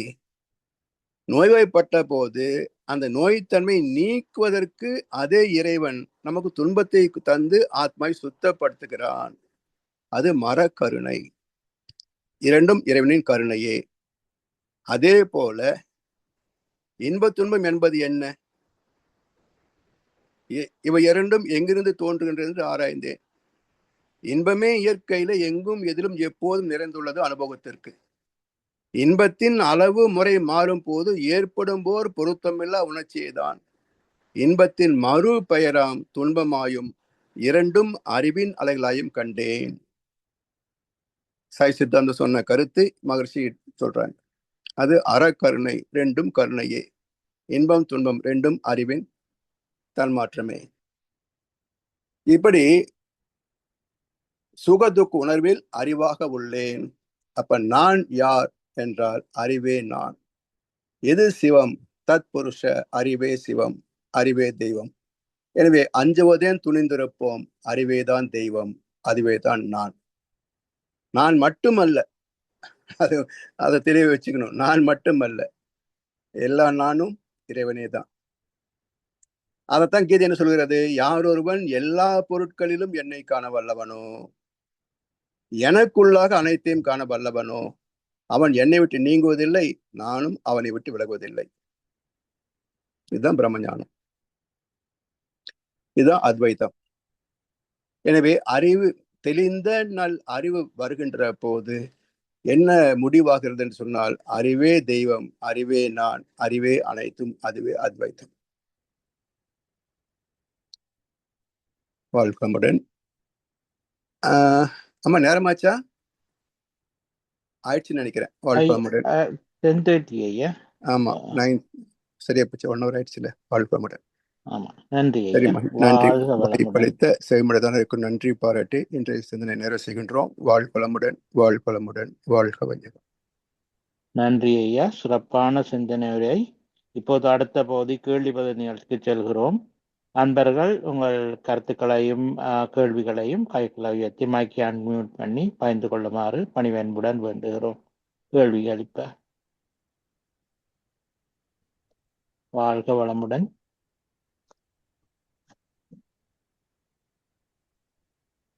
ஐயா, நான் யார் என்பது சிறப்பான சிந்தனை உரை. நானே ஆரம்பித்து வைக்கிறேன்னு ஒருத்தரும் எங்களுடைய ஆழ்நிலை கேள்வியில இருந்தது மீண்டும் வரையில போல இருக்கு. எனிவே, ஐயா வாழ்க வளமுடன். இருந்த கேள்வி வந்தது, இந்த சிறப்பு சிந்தனை நீங்கள் வாசனைகளை பற்றி இதில் பற்றி எல்லாம் பேட்டி கொண்டு கேட்க வந்து என்னன்னு சொன்னா, சில வேளை மனம் வந்து ஆழ்ந்த அமைதியில இருக்கும் போது அல்லது சில வேளை தியானத்துல இருக்கும் போது இல்ல சில நேரங்களிலேயே கூட சில சில பூக்களின் வாசம் அப்படின்னு வந்து காத்துல மிதந்து வரும். அதை வந்து சில வேளை உணரக்கூடியதா இருக்கும். அது ஆனா அந்த நேரத்துல வந்து அந்த பூக்களோ அந்த இடத்துல இருக்கிறதுக்குரிய சந்தர்ப்பமே இல்லை. அப்ப எல்லா வாசனைகள் எல்லாம் இந்த காற்றலையிலேயும் இருக்குதா? அது வந்து எங்களோட மனம் அமைதி பெற்று ஒரு அலைநிலைக்கு குறைஞ்சு போகிக்கல வந்து அதே ஆக்கள் உணரக்கூடியதா இருக்குதான்றதானே என்னோட கேள்வி. இந்த சில வேளை இருந்த அப்படி ஒரு வாசம் வரும், அதுக்குரிய சந்தர்ப்பமே இருக்காது அங்க. அது நல்ல அற்புதமான கேள்வி இது. ஏன்னா இந்த வாசனையில அந்த பூல இருந்து ஒரு வாசனை வருது இல்லைங்களா? அப்போ அதோடைய காந்த தன்மாற்றம், அந்த தன்மாற்றம் திணிவு பெற்று விரிவு பெற்று கொஞ்சம் தூரத்துக்கு பரவும். இப்போ நம்ம தவம் பண்ணிட்டு இருக்கிறோம், பக்கத்துல எங்கேயுமே மல்லிகைப்பூ வாசனையோ எதுவுமே கிடையாது, நமக்கு மட்டுமே அந்த மல்லிகைப்பூ வாசனை வருது. எங்கிருந்து வருதுன்னு கண்ணை திறந்து பார்த்தீங்கன்னா எங்கேயுமே இல்லை. கொஞ்ச நேரத்துல ஒரு பூ சைக்கிள ஒருத்தன் பூ வித்துட்டு வருவான், மல்லிப்பூ. எப்படி நமக்கு மட்டும் முதல்ல தெரிஞ்சது அப்படின்னா, அங்கிருந்து பறவை வந்து நம்முடைய மூக்கை தொடுவது ஒரு நிலை. நாம நுணுகி போற போது இந்த உடல் கடந்து காந்தத்துடைய நுண்மை நிலை பரவும். அப்போ அங்க அழுத்தத்தில் இருக்கின்ற மல்லி வாசனை இங்கிருந்து நம்முடைய காந்தலை உணர்ந்து கொள்ளும். அந்த தெரு மற்றவங்களுக்கு தெரியாது. நாமே இயல்பான ஃப்ரீக்வன்சி இருக்கிற போது வாசனை எட்டாது. தவத்திலே ஆழ்ந்து நுண்மை நிலைக்கு போகிற போது அந்த காந்தத்துடைய அலை விரிவு அது ஒன்றி போகிற போது தூரத்தில் வருகின்ற போதே புரிந்து கொள்ளலாம். ஒரு சின்ன ஏரை ஓ, வச்சுங்கய்யா, ஒரு ஏரை போட்டுங்க. ஆமா ஆமா. ம், அந்த பூ மல்லிப்பூ இருக்குது, அங்கிருந்து அந்த வாசனை அப்படியே அந்த ஏரோ மாதிரி பறவை வருது. நாம இங்க இருக்கிறோம், இடையில 10 கிலோமீட்டர் தூரம் வச்சுக்கோங்க, சரியா? ஆமா இப்ப ஆமா. அந்த ம், வாசனை அங்கிருந்து நம்முடைய சாதாரண மூக்குக்கு வரணும்னு சொன்னா அது நம்ம தெருவுக்கு வரணும் ம், இல்லையா? நம்ம ஆமா பக்கத்துக்கு வரணும். ஆமா. இதுக்கு பதிலா நாம் தவத்துல நுழுகுகின்ற போது அந்த நுண்மை நிலை அது விரியும். விரிந்து 10 ஆஹா. கிலோமீட்டர் தூரத்துல இருக்கிற அங்க போய் பிடிச்சிருது. ம், ம், ம். அப்ப மனம் நுணுகினால் விரியுது இல்லையா? ஆமா ஆமா. ஆ, அதாவது சக்தியெல்லாம் திரண்டு சிவம் பெருக சித்தமெல்லாம் எனக்கு சிவமயமே. நுண்மை நிலைக்கு போறப்போது மனம் விரியும். இப்ப நம்ம ஆ, தவத்துல 14 அலைச்சொல்லல் 13 வரும்போது ஆக்னையில உணர்கிறோம். 13 to 8. ஆமா. 8ல நிலைக்கின்ற போது துரியத்துல ஸ்டடி ஆயிடுறோம். ம், ம், துரியத்தை கடந்தா பிரபஞ்சத்துக்கு போறோம். 7 to 4 இல்லையா? ம், ம், ம், இதே போல தவத்துல நுணுகி நாம் 7 to 4 வரும்போது ம், ம். 10 கிலோமீட்டர் தூரத்துல இருக்கிற மல்லிப்பூ வாசனை நமக்கு உணர முடியும். ஓ, ஓகே. சரிங்களா? ஆமா ஆமா, சிறப்பான விளக்கம். இப்ப அதே நேரத்துல இப்ப சில மகான்கள் ஒரு ஊருக்கும் வரும்போது அவர்களுடைய அந்த ஓராவோ இன்னொன்று சொல்லுவார்கள், அது வந்து அந்த ஊருக்கே தெரிய வரும் என்று சொல்லுவாங்க. அதெல்லாம் இதோட ஒத்ததானா இதேதான் ஐயா? இதேதான். ஆஹா. ஆ, பொள்ளாச்சி பஸ் ஸ்டாண்ட்ல விட்டு இறங்கும் போது மனம் ஒரு சாந்த நிலை அடையும். ஆ, ஆமா. மகசு ரூமுக்கு போனோம்னு சொன்னா எந்த ஒரு கேள்வியுமே வராது. சாமிகிட்ட கேட்கலாம் தோணும், ஆனா ஆ, போன கேள்வியே வராது. ஆஹா, ஆ. அது அது நோ மைண்ட் ஸ்டேட் போயிடும். ஓ, அப்போ சரி சரி மகசுடைய சரி சரி. அந்த அறிவோடு நாம் இணைகின்ற போது ஆமா ஆலியார் டெம்பிளுக்குள்ள போய் சாமியை பார்க்கணும் அவசியம் இல்லை. பொள்ளாச்சி பஸ் ஆமா. ஸ்டாண்ட்லயே உணர்ந்துக்கலாம். ஓ, சரி சரி சரி. சரிங்களா? ஆமா அதனால ஆமா மகளுடைய ஆற்றல் வந்து விரிவாக பறந்திருக்கும். ஆமா ஐயா. ஆமா, உண்மை ஐயா. இதை நீங்க சொல்லும்போது எனக்கு இப்ப நினைவு வருகுது. எங்கட சிவசங்கரம் ஐயா கூட அழியாருக்கு போன நேரம், அவர் இந்த ம். சுவாமிஜியுடைய அறைக்குள்ள போன நேரம் அவருக்கு ஒரு அற்புதமான உணர்வு ஒன்று ஏற்பட்டது. ஆமா. அதை வந்து எங்களை பயந்து கொண்டிருந்தார். அப்படி ம். ஒரு சிறப்பான உணர்வோட இவன் மகான் இல்லையேண்டா கூட அந்த ஜீவகாந்தம் வந்து அங்க இருக்குதானே ஐயா? ஆமா. ஆஹ் வாழ்க வளமுடன். அதாவது எப்பொருளை எச்செயலை எவ்வொருவை எவரொருவர் அடிக்கடி நினைத்தால் அப்பொருளின் தன்மையாய் நினைப்போர் ஆற்றல் அறிவினிலும் உடலினிலும் மாற்றம் காணும். இல்லைங்களா? ம், ம். ஆமா ஆமா. இப்போ நம்ம இந்த மறைநூட்ல எல்லாம் சிந்திக்கிற போது மற்ற சொல்லாத கருத்துக்களை எப்படி நம்ம சொல்ல முடியுது இல்லையா? உண்மைதான் அப்ப ஐயா. எதை ஆமா நாம் தொடர்ந்து ஆமா. சிந்திக்கிறோமோ ம், அந்த கருத்துக்கு யார் கர்த்தாவோ அவருடைய அறிவோடு நம்முடைய அறிவு இணைந்து போகும். ம், ம், அப்படி ம், ம், இணைந்தால்தான் உண்மையான உட்பொருள் வந்து வெளியே வரும், ம், இல்லைன்னா ம். வராது. ஆமா. ம். நன்றி ஐயா. வாழ்க வளமுடன். இந்த ஆனந்த் வெங்கடேசன் ஐயா, நீங்க அன்மியூட் பண்ணி உங்களோட வாழ்க்கமுடன். கேள்விகளை கேளுங்க. வாழ்க வளமுடன். வளமுடன் ஐயா. வாழ்க்கமுடன் பஞ்சாங்க ஐயா, வாழ்க. சொல்லுங்கள் சொல்லுங்கள். ஐயா, அருமையான விளக்கம் எப்பொழுதும் போல. சோ ஐயா, உங்களுக்கு தெரியும் நான் ஜோதிடம் படிக்கிறதுனால இந்த கேள்விங்க ஐயா. இன்னைக்கு அழகா நீங்க சொன்னீங்க, தாயும் தந்தையும் இணையும் பொழுது இருவர்கிட்ட இருந்து வர கர்ம பதிவு தான் இந்த புதுசா உருவாகிற ஜீவனுக்குள்ள அந்த கருமையத்துல போய் உட்காருது இல்லைங்களா ஐயா? ஆமா. சோ ஆனா நம்ம வந்துட்டு நடைமுறையில வந்துட்டு இப்ப நான் கஷ்டப்படுறேன்னா நீ பூர்வ ஜென்மத்தை செஞ்ச பாவம் தான் உன்னைய வந்து இன்னைக்கு தாக்குதுன்னு சொல்றாங்க இல்லைங்களா? அப்ப என்னுடைய கர்ம பதிவு தனியே எங்கேயாவது இருக்குதாங்கய்யா? இல்லைன்னா அதை நான் இந்த அதாவது பிறவியில நான் பண்றேன். அவங்க சொல்லக்கூடிய ஜென்மம் என்பது உடல். ஓகே. பூர்வ ஜென்மம் அப்படின்றது என்ன அப்படின்னா, இவங்க என்ன நினைக்கிறாங்க, ஏதோ நாம தனியா பிறந்தோம், அதே மாதிரி மேல உட்காந்துக்கிட்டு ஒவ்வொரு குழந்தையும் டெலிவரி பண்ணிட்டு இருக்கிறான், அது வந்து அம்மா கர்ப்பத்துல வந்து வருது அப்படின்னு நினைச்சிட்டு இருக்கிறாங்க. அப்படி இல்லை. இந்த ஜீவாத்மா, என்னுடைய ஜீவாத்மா என் தாய் தந்தை கிட்ட இருந்து வந்தது. அவருடைய ஜீவாத்மா அவருடைய 2 பேர் தாய் தந்தை கிட்ட இருந்து வந்தது. அவருடைய ஜீவாத்மா அவங்களுடைய பேர்ஸ் ஆஃப் பேரண்ட்ஸ். அப்போ ஆத்மா எங்கேயும் அந்த லிங்க் விட்டு போகாது. அதுக்கு பேர் தான் கோத்திரம். அதுக்கு பேர் தான் கோத்திரம். நான் இன்னாருடைய கோத்திரம் சொல்றோம் இல்லையா? என்ன சொல்றோம்? அந்த அந்த வம்சத்தில் வந்தவர்கள். பழனிசாமி ஐயா ஆனந்த் கேக்குறது வந்து வெதர் நம்மளுடைய இது வந்து ஹவ் இட் வில் அஃபெக்ட்னு கேக்குறாருன்னு நினைக்கிறேன் நான். இல்ல ஐயா, ஆன்மா பூர்வ ஜென்மத்தான் கேக்குறாரு. இல்ல பூர்வ ஜென்ம ஆனந்த் கரெக்டா இல்ல வாட் ஐ தாட் தட் இப்போ வந்து பூர்வ ஜென்ம பலன் வந்து ஒரு பக்கம் இருந்தாலும் நமதும் போய் அது கூட ஆட் ஆகும் தானே நான் கேள்விப்பட்டிருக்கேன். கரெக்டுங்க. ஸோ அது அந்த நமதுங்கிறது வந்துட்டு அதான் நம்ம ஐயா விளக்கின மாதிரி, ஸோ எங்க அப்பா அம்மா கிட்ட இருந்து வந்த கர்ம பதிவு என்னுடைய ஜீவகாந்தத்துல இருந்து நான் அங்கிருந்து உருவாகிறேன். நான் அது இல்லாம தனியா என்னுடைய பூர்வ ஜென்ம கர்ம பதிவு ஏதாவது இருக்குதா? இல்ல அப்படி கிடையாது. அதைத்தான் சொல்ல வந்தேன். அந்த மாதிரி பூர்வ ஜென்மம் என்பது இந்த ஆத்மாவின் முன் உடல். இந்த ஆத்மாவுக்கு முன் உடல் என்கிட்ட இருக்கு இல்லையா? இந்த ஆத்மா எங்க இருந்து வந்தது? என் தாய் தந்தை கிட்ட சேர்ந்து வந்தது இல்லையா? அப்ப எனக்கு, என்னுடைய உயிருக்கு, என்னுடைய ஆத்மாவுக்கு மூலம் எங்க? என் தாய் தந்தை. அவங்களுடைய ஆத்மாவுக்கு எது மூலம்? அவங்களுடைய தாய் தந்தைகள். பேக் டு பேக் 7 ஜெனரேஷன் போயிடுது இல்லையா? அதுதான்.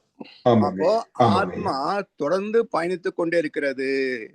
ஒரு மேல் ஜீன், ஒரு ஃபீமேல் ஜீன், ரெண்டு சேர்ந்த ஒரு ஜீன். இதுல வரக்கூடிய இது இன்னொரு மேல் ஃபீமேலோட சேருது. அதனுடைய ஜீன் இதனுடைய ஜீன் சேர்ந்துட்டே வருது. ஐயா அதுதான் நீங்க அந்த தந்தை தாய் ஈருயிரும் சேர்ந்த ஒரு பாட்டு விளக்கம் அப்படிதான் கொடுத்தீங்க. அதேதாங்க ஐயா, அதேதான். இப்போ நம்ம ஆனந்த என்ன கேக்குறாரு, இப்ப நம்ம இந்த ஆத்மா வச்சு பாக்குறப்ப போது பூர்வ ஜென்மத்தை நீ பாவம் பண்ணிட்டேன்னு சொல்றாங்க இல்லையா? அதை கேக்குறாரு ஆனந்த ஐயா. அதனாலதான் maybe portion not much, that is much, that is 6 volume. Okay, நம்மளுது 1 volume, totally 7. correct, totally 7. அப்போ அந்த பூர்வ ஜென்மம் என்பது சஞ்சித கர்மா. 6 ஜென்மத்தினுடைய மூட்டை வந்து சஞ்சித கர்மா. இப்போ நாம் இந்த உடம்புடைய சொந்த அனுபவம் இருக்கு பாருங்க, பிராரப்தம், தன்வினை. இது அந்த முன்வினையோடு தன்வினை சேருது. ரெண்டாவது, இந்த தன்வினை எதை சார்ந்து இருக்கும் சொன்னா முன்வினை சார்ந்துதான் இருக்கும். ஆச்சா, அதுல சில சந்தர்ப்பம், சூழ்நிலைகள், நம்முடைய சிந்தனை ஆராய்ச்சி, இதை ஒட்டி சில மாற்றங்கள் நிகழும் இல்லையா? அப்போ நம்முடைய வாழ்க்கையில அந்த மாற்றத்தை நோக்கி போனோம்னாக்க பழைய பதிவுகளை நீக்கி கொண்டே வந்து புதுசா ஒரு தூய்மையான வாழ்க்கைக்கு போக முடியும். But Palaniswami, but there was some saying that நீங்க வந்து நம்ம பண்ற பாவ புண்ணியங்கள்லாம் வந்து நம்ம வரவங்களுக்கு தான் போகும்னு நினைக்க கூடாது, ஆனா உனக்கே கூட அடிக்கும் அப்படின்னு சொல்றாங்க. அது எப்படி? ஆமா, அதாவது நீ இப்போ ஒரு 7 பாயிண்ட் எடுத்துக்கீங்க, 7 பிளாக் வைங்க. ஒவ்வொரு உடம்பு 7 உடம்பு வச்சுக்கிறீங்க. இப்போ இந்த 7வது உடம்பு நான் வச்சிட்டீங்களா? இந்த 7வது நான் இருக்கு இல்லையா, இதுல இப்ப நானும் சில செயல்கள் செய்துகிட்டு இருக்கேன், வாழ்ந்துட்டு இருக்கேன். நம்பர் 1 என்னுடைய முன்னோர்கள் நம்பர் 1 அவரும் சில செஞ்சு முடிச்சிட்டாரு. ஆதி நட்சத்திரத்துல சஞ்சித கர்மா வந்திருக்குது. சரியா? இப்ப அவர் செஞ்சதுல 140 இயர்ஸ் மெச்சூரிட்டி டைம் இருக்கும், அது ஃபிராக்ஷன் ஆஃப் செகண்ட் மெச்சூரிட்டி இருக்கும். அதே போல நான் செய்யக்கூடிய காரியங்கள்லையும் 0 fraction of second to 140 years maturity time இருக்கும். இப்போ இந்த ஃபிராக்ஷன் ஆஃப் செகண்ட் என்பது என்ன அப்படின்னா, இப்போ ஒரு சைனல் இருக்கு, நுனி விரல் எடுத்து நுனி நாக்குல வச்சேன், உடனே சேர்த்து போயிட்டேன். அப்போ இன்ஸ்டன்ட் ரிசல்ட் வந்தாச்சு. இப்போ அந்த என்னுடைய தாத்தா எடுத்துங்க, அந்த நம்பர் 1 அவர் கொஞ்சம் சிகரெட் குடிச்சாரு, அவருக்கு கேன்சர் வரல. அப்புறம் அடுத்தது விட்டுட்டாரு, சென்னை வந்த வீட்டுல 3rd ஜெனரேஷன் மறுபடியும் அவர் சிகரெட் பிடிக்கிறாரு, கொஞ்சம் அதிகமா பிடிக்கிறாரு, அவருக்கும் கேன்சர் வரல. சரி, அடுத்து வருது 5 6 என்னோட அப்பா, அவரும் செயின் ஸ்மோக்கர், அவருக்கும் கேன்சர் வரல. இப்போ எனக்கு வந்து ஒரு கட்டத்துல கேன்சர் வந்துச்சுங்க, எல்லாம் சேர்ந்து வந்துச்சுன்னு நினைக்கிறேன். அப்போ அந்த 140 இயர்ஸ் அப்படின்ற மெச்சூரிட்டி டைம் எனக்கு இங்க வந்துச்சு. Correct. So every action, the result is between the length of fraction of second to 140 years. சரிங்களா? இந்த கான்செப்ட் நம்ம தெளிவாயிட்டோம்னு சொன்னா எங்க வந்தாலும் நம்ம நிச்சயிக்க முடியாது. ஏன்னா இதை வந்து நிச்சயிக்கிறது என்ன? 5 ஃபேக்டர்: பொருள், கருவி, காலம், வினை, இடம். இந்த 5 ஃபேக்டர் பேஸ் பண்ணி தான் ஒவ்வொரு எண்ணம், சொல், செயலுக்கும் இயற்கை வந்து ஒரு முடிச்சு போடுது. ஆமா, இப்போ சைனல் எடுத்து நாக்குல வச்சு உடனே சேர்த்து போயிடுறோம், அதுக்கு என்ன டைம் டிஸ்டன்ஸ் வால்யூம் ஃபோர்ஸ் வந்துச்சு? கரெக்ட். அப்போ ஒவ்வொரு பொருளின் தன்மை, நம்ம எதை தொடர்பு கொள்கிறோம், பொருள், கருவி, காலம், வினை, இடம்.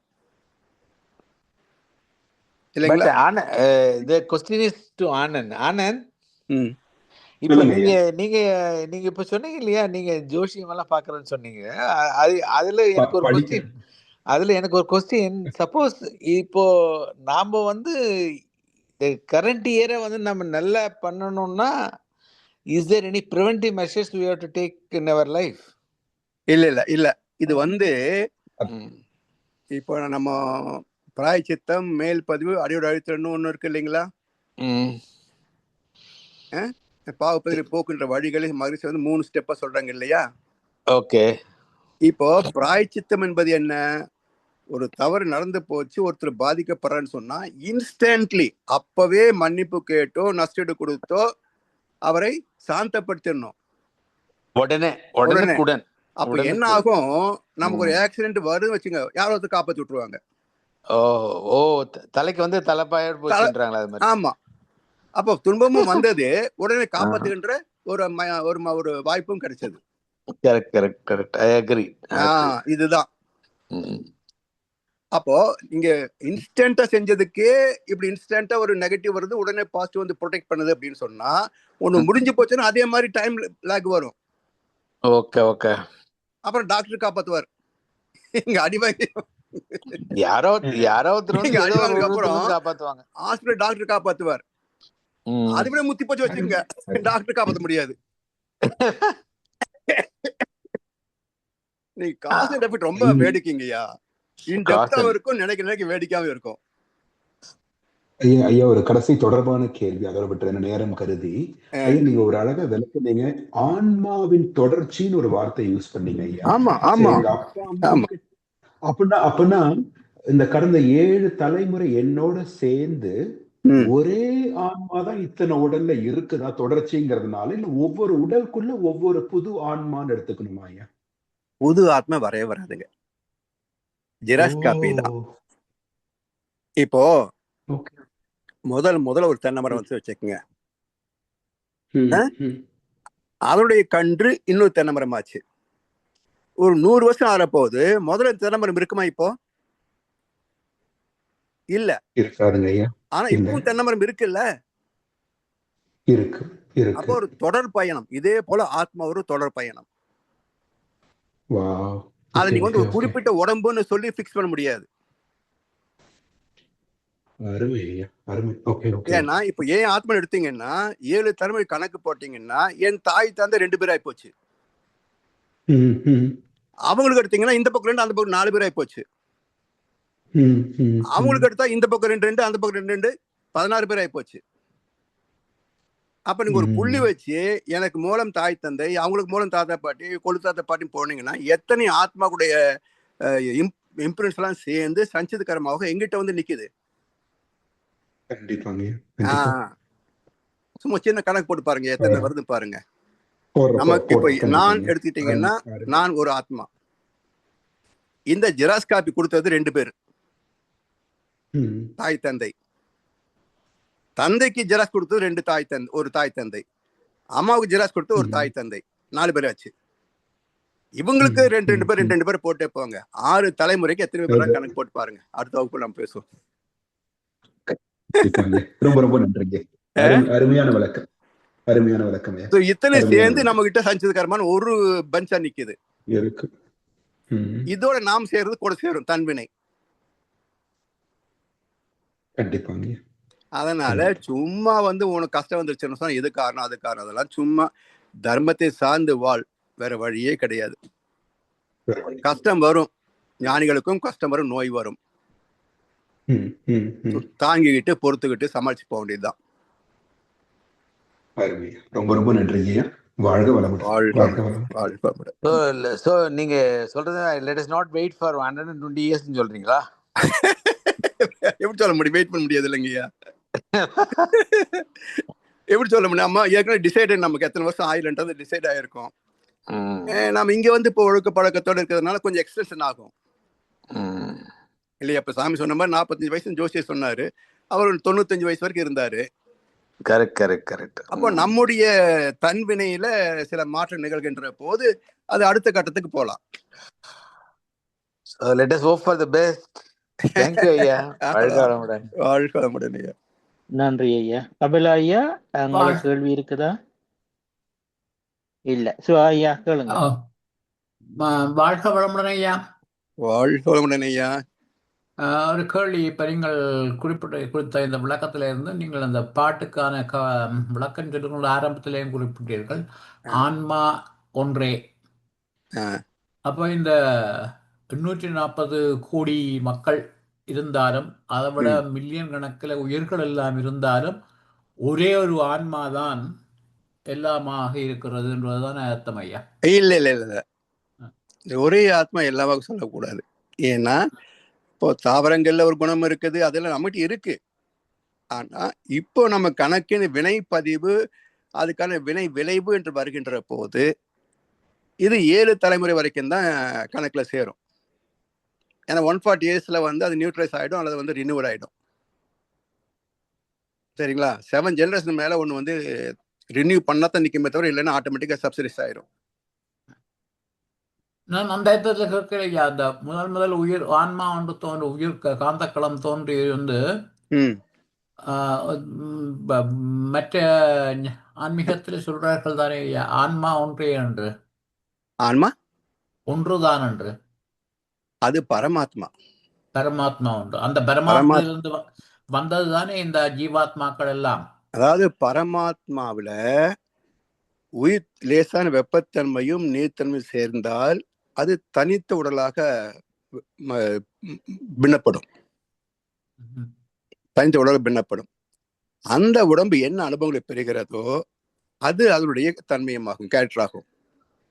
அதிலிருந்து அடுத்து வருகின்ற போது இந்த கேரக்டர் படி தான் அதோடைய வாழ்க்கை நடக்கும்.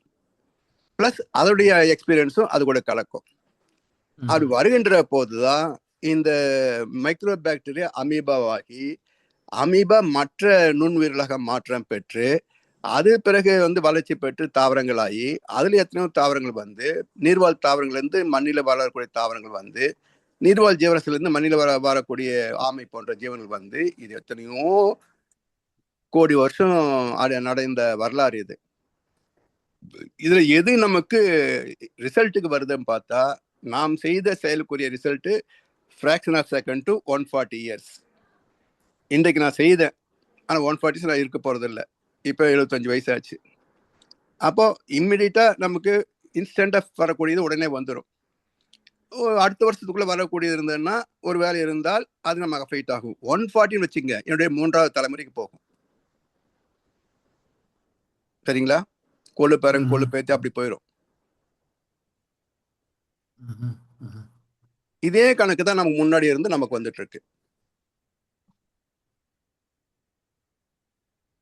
சரிங்களா? நன்றி ஐயா. அப்ப கேள்வி, இப்ப இந்த பரமாத்மா அந்த காந்தக்களம் வெப்பம் நீர்த்தன்மை தொடங்கி ஒரு முதலாவது தனித்த ஜீவாத்மா ஆரம்பிக்குது. அப்படி ஜீவாத்மாக்கள் தொடர்ந்து உருவாகி கொண்டிருக்கின்றவா? ஆமா, தொடர்ந்து உருவாகி கொண்டிருக்கிறோம். ஆமா. இப்போ மனிதர்களே 820 கோடி எப்படி வந்தோம்? முதல்ல ஒரு மனிதன் தான், ஒரு ஆண் பெண்ணு தான், இல்லையா?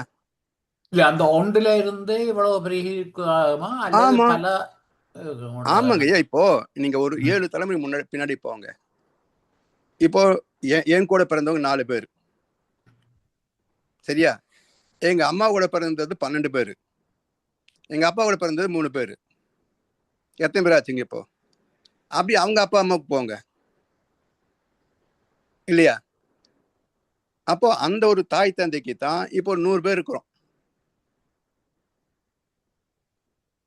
நீங்க அப்படியே ஒரு டாட் வச்சுட்டே போங்க ஐயா, ஒரு பேப்பர் அது எடுத்து. புரியுது ஐயா, அது புரியுது புரியுது. அப்ப நான் கேட்க வந்தது, இப்ப ஒரே ஒரு உயிர் ஆரம்பத்தில் தோன்றியிருந்தா கூட இத்தனை மில்லியன் இயர்ஸுக்கு பிறகு எவ்வளவோ பெருகி இருக்கும். ஆமா, துவக்கத்தில் வந்து ஒரு ஆதாம் ஏவாள், ஒரு XY, ஒரு அதிமன்மதன். பேர் தான் மாறுது, சயின்ஸ் வந்து பிரச்சனை இல்லை. ஒரு XY ஒரு Y. நான் கேட்கறது ஐயா, அந்த ஆதாம் ஏவாள் போல பல ஆதாம் ஏவாள்கள் தோன்றி இருக்குமா? இருக்காது, ஒரு ஆதாம் ஏவாள் தான். ஒரு அதைத்தான் நாங்க கவனிக்கிறது ஐயா, ஒரே ஒரு ஆதாம் ஏவாள் தான். ஆமா, அந்த ஒன்றே ஜெராக்ஸ் ஆகி 2 குழந்தைகள் அவங்களுக்கு, 2 பசங்க, இல்லையா? ஆமா, அது புரியுது. அப்படியே நீங்க ஓல்டு டெஸ்டமெண்ட் எடுத்து பாத்தீங்கன்னா ஆதாம் ஏவாள் இருந்து யார் யார் யார் யார் பிறந்தாங்க சொல்லி தொடர்ந்து அந்த ஓல்டு டெஸ்டமெண்ட்ல பிலாசபி ஒண்ணுமே இருக்காது. ஃபர்ஸ்ட் சாப்டர் மட்டும்தான் எவல்யூஷன் பத்தி பேசும். அதுக்கு அடுத்து பாத்தீங்கன்னா இன்னார் இன்னார்கிட்ட கேட்டாங்க, இன்னார் இன்னாருக்கு சொன்னாங்க அப்படின்னு சொல்லி தொடர்ந்து அந்த ஹிஸ்டரி அப்படியே வரும். நியூ டெஸ்டமெண்ட்ல தான் பிலாசபி நமக்கு வரும். ஓல்டு டெஸ்டமெண்ட்ல ஆதியாகம் மட்டும்தான் பிலாசபி, மற்ற எல்லாமே ஹிஸ்டரி. சரிங்களா? இப்ப அதுக்கு மாறான ஒரு கேள்வி ஐயா, ஏன் ஒன்றுக்கு மேற்பட்ட ஆதாம் ஏவாள் தோன்றி இருக்க முடியாது? எப்படி இருந்தாலும் முதல்ல ஒண்ணுதான் ஸ்டார்ட் பண்ண முடியும். இப்போ கம்ப்யூட்டர் எடுத்துங்கய்யா, கம்ப்யூட்டர் ரிசர்ச் பண்ணாங்க லேபரேட்டரி, ஒருத்தர் கண்டுபிடிச்சார். ஒரு செல்போன் எடுத்துங்களேன், ஒரு சயின்டிஸ்ட் ரிசர்ச் பண்ணி ஒரு செல்போன் அப்படின்ற ஒரு புதிய சாதனத்தை ஒண்ணுதான் உற்பத்தி பண்ணாரு, இல்லையா? அதை வச்சு வேற கம்பெனிகள் வரும்போது சாம்சங், ஆப்பிள்னு சொல்லி நிறைய வெரைட்டிஸ் வந்தது. இப்போ முதல்ல செல்போன் கண்டுபிடிக்கப்பட்ட போது ஒரு போன் தானே,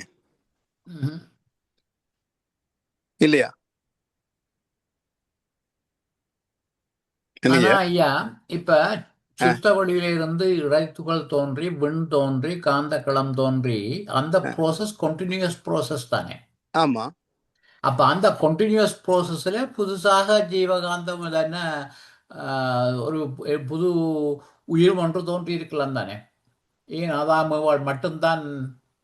இல்ல, ஆதாம் ஏவாள் வந்து ஆதாம் மீன்ஸ் கான்சியஸ்னஸ், ஏவாள் மீன்ஸ் அந்த எனர்ஜி பார்ட்டிகல்.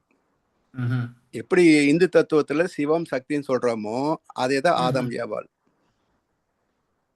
அந்த டிரான்ஸ்ஃபர்மேஷன்ல அந்த வார்த்தையை பாருங்க, A T A M, A T at inherent quality, am present continuous. புரிஞ்சது ஐயா? அந்த அந்த மேட்டர் நடந்து விட்டது.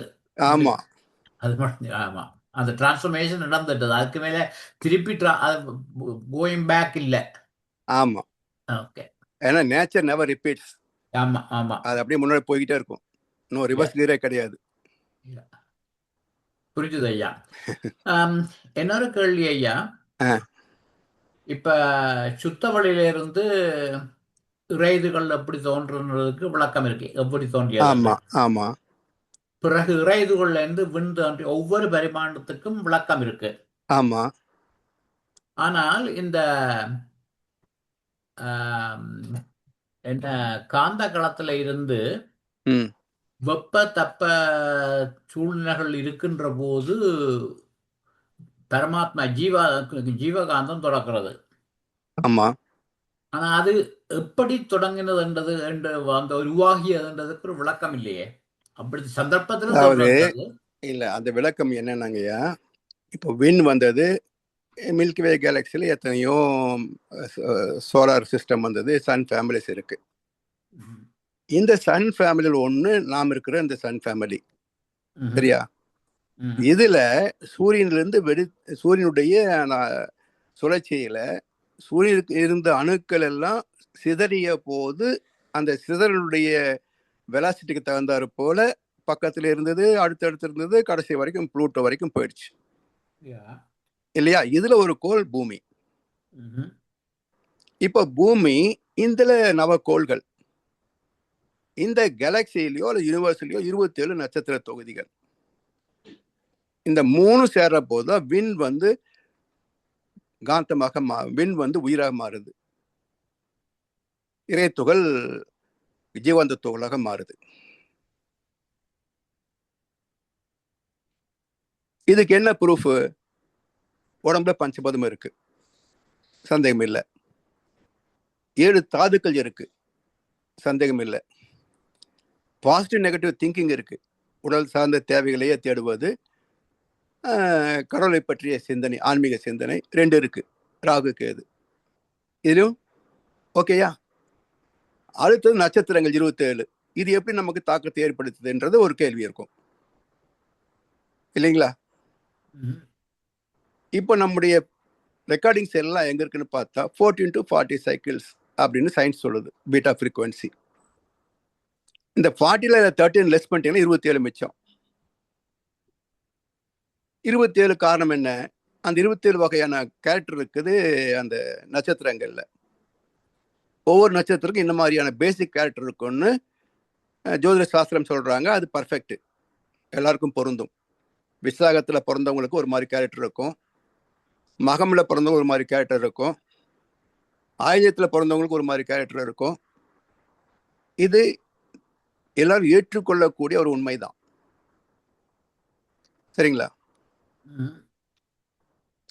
அதுக்கு மேல இந்த 27 தான் நமக்கு ஆதாரம் அப்படின்றதுக்கு, ஒரு பெண் குழந்தை கருவாகுது வச்சுக்கோங்க, எந்த நட்சத்திரத்துக்கு கருவாகுதோ அது 10 சுத்து அடிக்கணும்.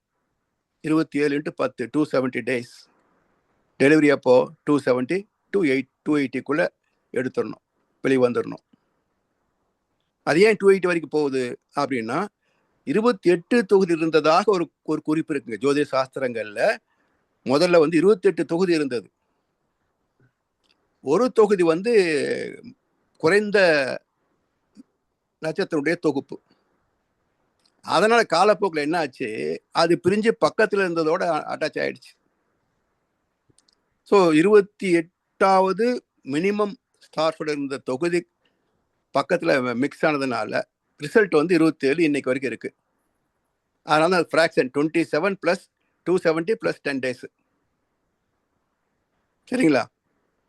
சரி, பெண் குழந்தை பிறந்தாச்சு, ஆரோக்கியமான ஹெல்த்தி கருப்பை யூட்ரஸ் அப்படின்னா 27 நாள் முடிஞ்சு 28ஆம் நாள் விளக்காகும், சரிங்களா? 14 வயசுல பக்குவமாகிற ஒரு பெண் 40 வயசு வரைக்கும் வருஷம் ஒரு குழந்தை பெற்றுக்கலாம். 27 குழந்தை பிறக்கும். ஒரு பெண்ணுடைய கருப்பைக்கு 27 குழந்தைகளை பிரசவிக்கின்ற சக்தி இருக்கும். அப்ப இந்த 4 ஃபேக்டர் வச்சு பார்த்தீங்கன்னா நட்சத்திரங்களே அடிப்படை ஆற்றல். நவக்கோள்கள், பூமி பஞ்சபத சேர்க்கை. அப்ப விண்ணோடு இந்த 3 தன்மைகள் கலந்ததனால் விண்ணே உயிராச்சு. வான்காந்தமே ஜீவாந்தமாச்சு. அந்த ஜீவாந்தத்துக்கு பேர் தான் பரமாத்மா. அதுல லேசான வெப்பமும் நீர்த்தன்மை இணைகின்ற போது குறிப்பிட்ட தனித்தனி இயக்கமாக மாறும். இறைத்துகள் போல தனித்த இயக்கங்களாக மாறும். அங்க இறைத்துகள் என்பதுதான் இங்க மைக்ரோ பாக்டீரியா, ஒரு மிக நுண்ணிய ஒரு உயிர். அதோட வளர்ச்சி அமீபா, தாவரங்கள், மற்ற ஜீவராசிகள். சரிங்களா ஐயா? ஆமா. இப்ப எது விடுபட்டு போச்சுங்க? எதுவும் விடுபடாது. ஸோ நமக்கு ரிசல்ட் கொடுக்கக்கூடிய 7 தலைமுறைகள். இங்கதான் சிக்கல் நமக்கு. ஸோ அந்த 7 தலைமுறையினுடைய பதிவுகள் நம்ம இடத்துல சேர்ந்து இருக்குது சஞ்சித கர்மாவாக. 3 வயசுல இருந்து நாம செஞ்சதெல்லாம் தன்வினையாக கூட சேர்ந்து இருக்குது.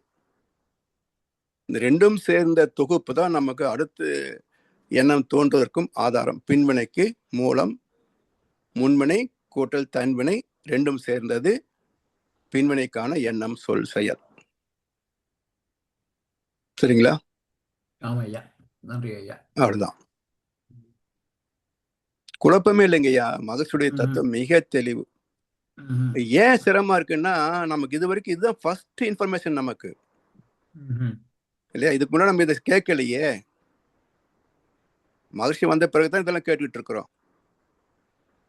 நம்ம தாய் தந்தை இதெல்லாம் கேட்டாங்களா? நாம தானே கேட்டுக்கிட்டு இருக்கிறோம். முதல் தலைமுறை நாம தானே. ஆமா. அப்ப மகர்ஷி தத்துவத்திற்கு ஃபர்ஸ்ட் ஜெனரேஷன் நாம தான். முதல் தலைமுறை சீடர்கள் நாம தானே. இப்ப நாம சரியா புரிஞ்சுக்கிட்டா தான் அடுத்த தலைமுறை கொடுக்க முடியும். இல்லைன்னா எப்படி வேதங்கள் உருமாறி இப்படி இன்னைக்கு முடிஞ்சிருக்கோ அதே மாதிரி இதுவும் ஆயிடும். பிள்ளையார் பிடிக்க போய் குரங்கா முடிஞ்சிடும்.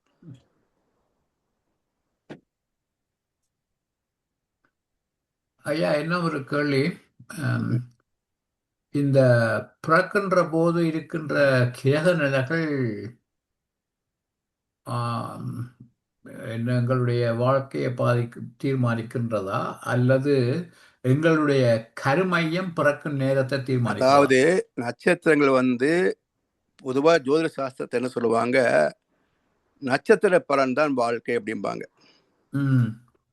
அடுத்து நம்ம ஒரு கேள்வி கேட்போம், அப்படின்னா 27 தொகுதி தான் இருக்கணும், ஒவ்வொரு மனுஷன் ஒரு மாதிரி இருக்கிறதுக்கு என்ன காரணம் அப்படின்னா, இப்ப ஒரு அடுத்த ஒரு வார்த்தை சொல்லுவார், நட்சத்திர பலன் பொது பலன், கர்ம பலன் அவங்களுக்கு சிறப்பானது அப்படிம்பாங்க. இப்ப உண்மை என்னன்னா, எந்த நட்சத்திரத்தில் கருவாக வேண்டும் என்பதை நிச்சயிப்பதே கர்ம பலன் தான். இப்போ சில பேருக்கு சாந்தி முகூர்த்தத்திலே கன்சீவ் ஆகும், சில பேருக்கு 10 வருஷம் கழிச்சு கன்சீவ் ஆகும். சரிங்களா? இருக்கா இல்லையா? அப்ப இது என்ன காரணம்? இணைப்புல தவறுன்னு சொல்ல முடியுமா? அப்போ எந்த நட்சத்திரத்தில் கருவாக வேண்டுமோ அந்த நட்சத்திரத்திற்கு ஏற்றவாறு இணைப்பு ஏற்பட்டால் அது கருவாகும், இல்லைன்னா ஆகாது. அதனால கர்ம பலன்களே எந்த நட்சத்திரத்தில் ஒரு குழந்தை கருவாக வேண்டும் என்பதை நிச்சயிக்கிறது. பிறப்பதற்கு மட்டும்தான் நட்சத்திரம் காரணம், கோள்கள் காரணம். நன்மை தீமைக்கெல்லாம் கோள்களோ நட்சத்திரமோ காரணம் இல்லை, அவன் செஞ்ச கர்மா தான் காரணம்.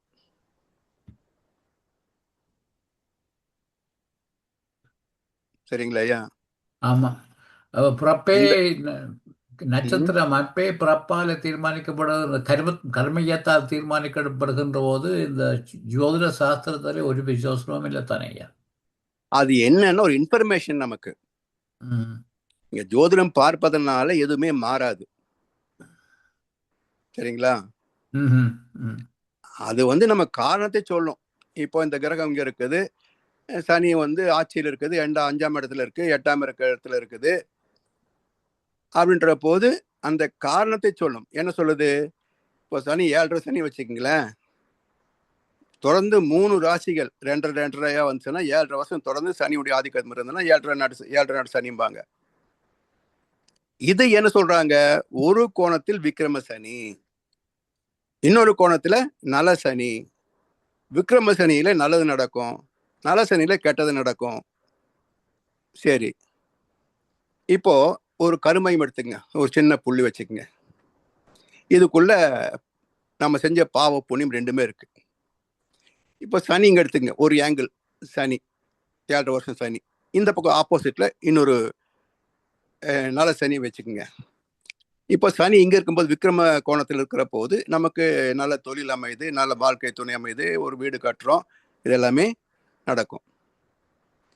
இது ஆப்போசிட்ல வரும்னு வச்சுக்கோங்க, நல சனியில வீடு கடன்ல போயிடும், மனைவி டைவர்ஸ்ல போயிடுவாங்க, வேலை போயிடும். இது எக்ஸ்ட்ரீம் சொல்றேன் நான் ரெண்டுமே. சரியா? இப்போ அடுத்த கேள்வி வாங்க. இந்த புள்ளி இருக்க கருமையம், இதுல புண்ணியம் மட்டுமே இருக்கு. இப்போ இந்த பக்கம் விக்ரம் சனி அடிக்கிறாரு, எல்லாம் நல்லது நடக்குது. இந்த பக்கம் நலசனி பாவத்தை இருக்கான்னு பாக்குறாரு, அங்க பாவமே இல்லை. என்ன தர முடியும்? இருக்கிறதா வெளிப்படுத்த முடியும். அப்போ நமக்கு நல்லது கெட்டது நடந்த சனி காரணமா? ஒரே சனிதான். விக்ரம் சனி வேற கிரகம் கிடையாது, நலசனி வேற கிரகம் கிடையாது. இப்போ நமக்கு வந்த நல்லது கெட்டதுக்கு யார் காரணம்? அப்போ இந்த சனினுக்கு தெரியல, சாமி சொல்லுவாங்க, இந்த சனினுக்கு தெரியல இந்த உண்மையெல்லாம், அந்த சனி மேல தப்பு சொல்றான் பாரு.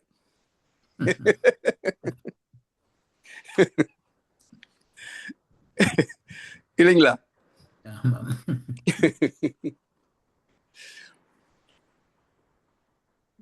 நன்றி ஐயா. நன்றி நன்றி ஐயா, வாழ்க வளமுடன். நன்றி ஐயா, வாழ்க வளமுடன். அதாவது சிறப்பான இது பதில். ரொம்ப முக்கியமான கான்செப்டுங்க. ஆத்மா கர்மா இந்த ரெண்டு நமக்கு ஏன் கஷ்டமா இருக்குன்னு சொன்னா, இது ஃபர்ஸ்ட் இன்ஃபர்மேஷன் நமக்கு. இதை நம்ம இவ்வளவு பேச முடியுதுன்னு சொன்னா, கிட்டத்தட்ட இந்த பயிற்சிக்கு வந்த நாள் முதல் கொண்டு விலகாமல் இதுவே வாழ்க்கையா வர்றோம். ஸோ அதுவே ஆழ்ந்து சிந்திக்க சிந்திக்க சிந்திக்க மகர்ஷியுடைய கருத்துக்களை நாம் படிக்க, பேச, கேட்க, இது எல்லாவற்றுக்கும் மேலாக மகர்ஷியுடைய ஆசீர்வாதம், குருவுடைய கருணை.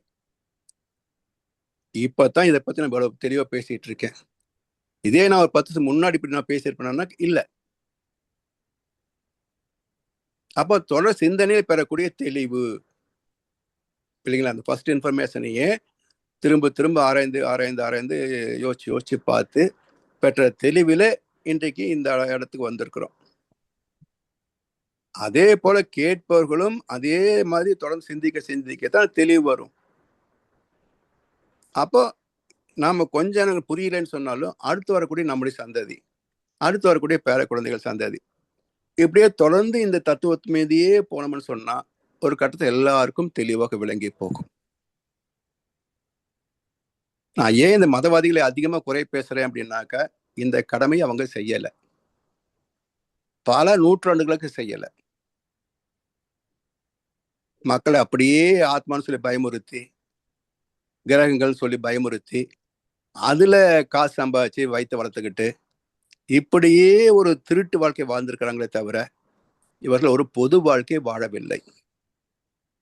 எல்லோரும் இன்புற்று இருக்க நினைப்பதுவே அல்லாமல் வேறொன்றும் அறியன் பராபரமேன்னு சொல்லி எந்த மதவாதியும் வாழல. அதனால்தான் உலகம் எப்படி இருக்கு.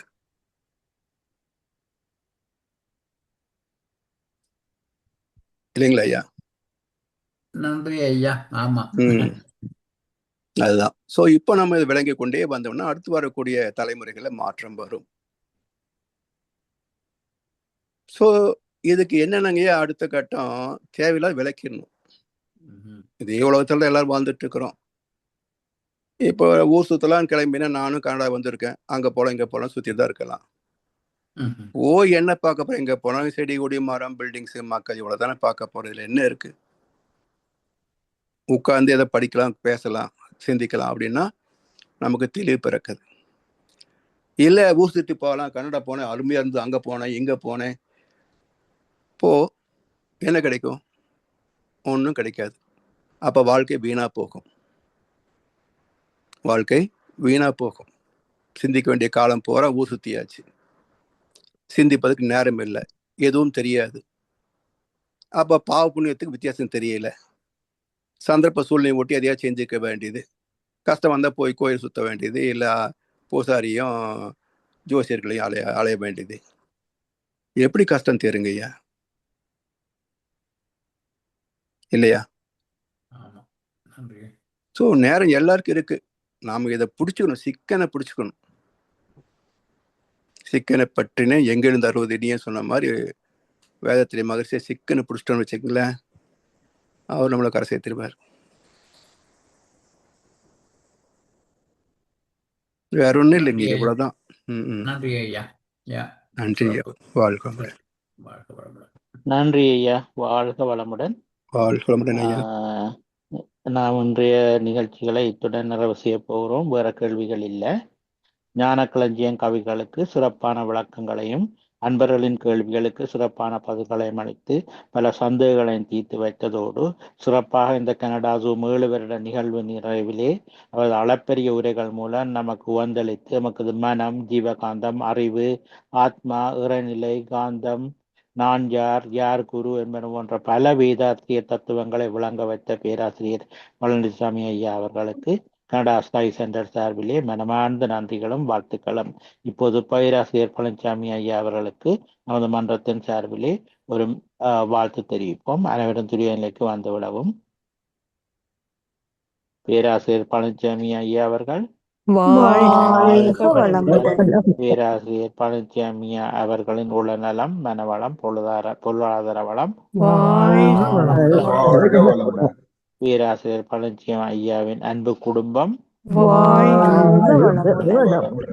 பேராசிரியர் பழனிசாமி ஐயாவின் வேதாத்திரிய தொண்டு. வாழ்க வையகம், வாழ்க வையகம், வாழ்க வளமுடன்.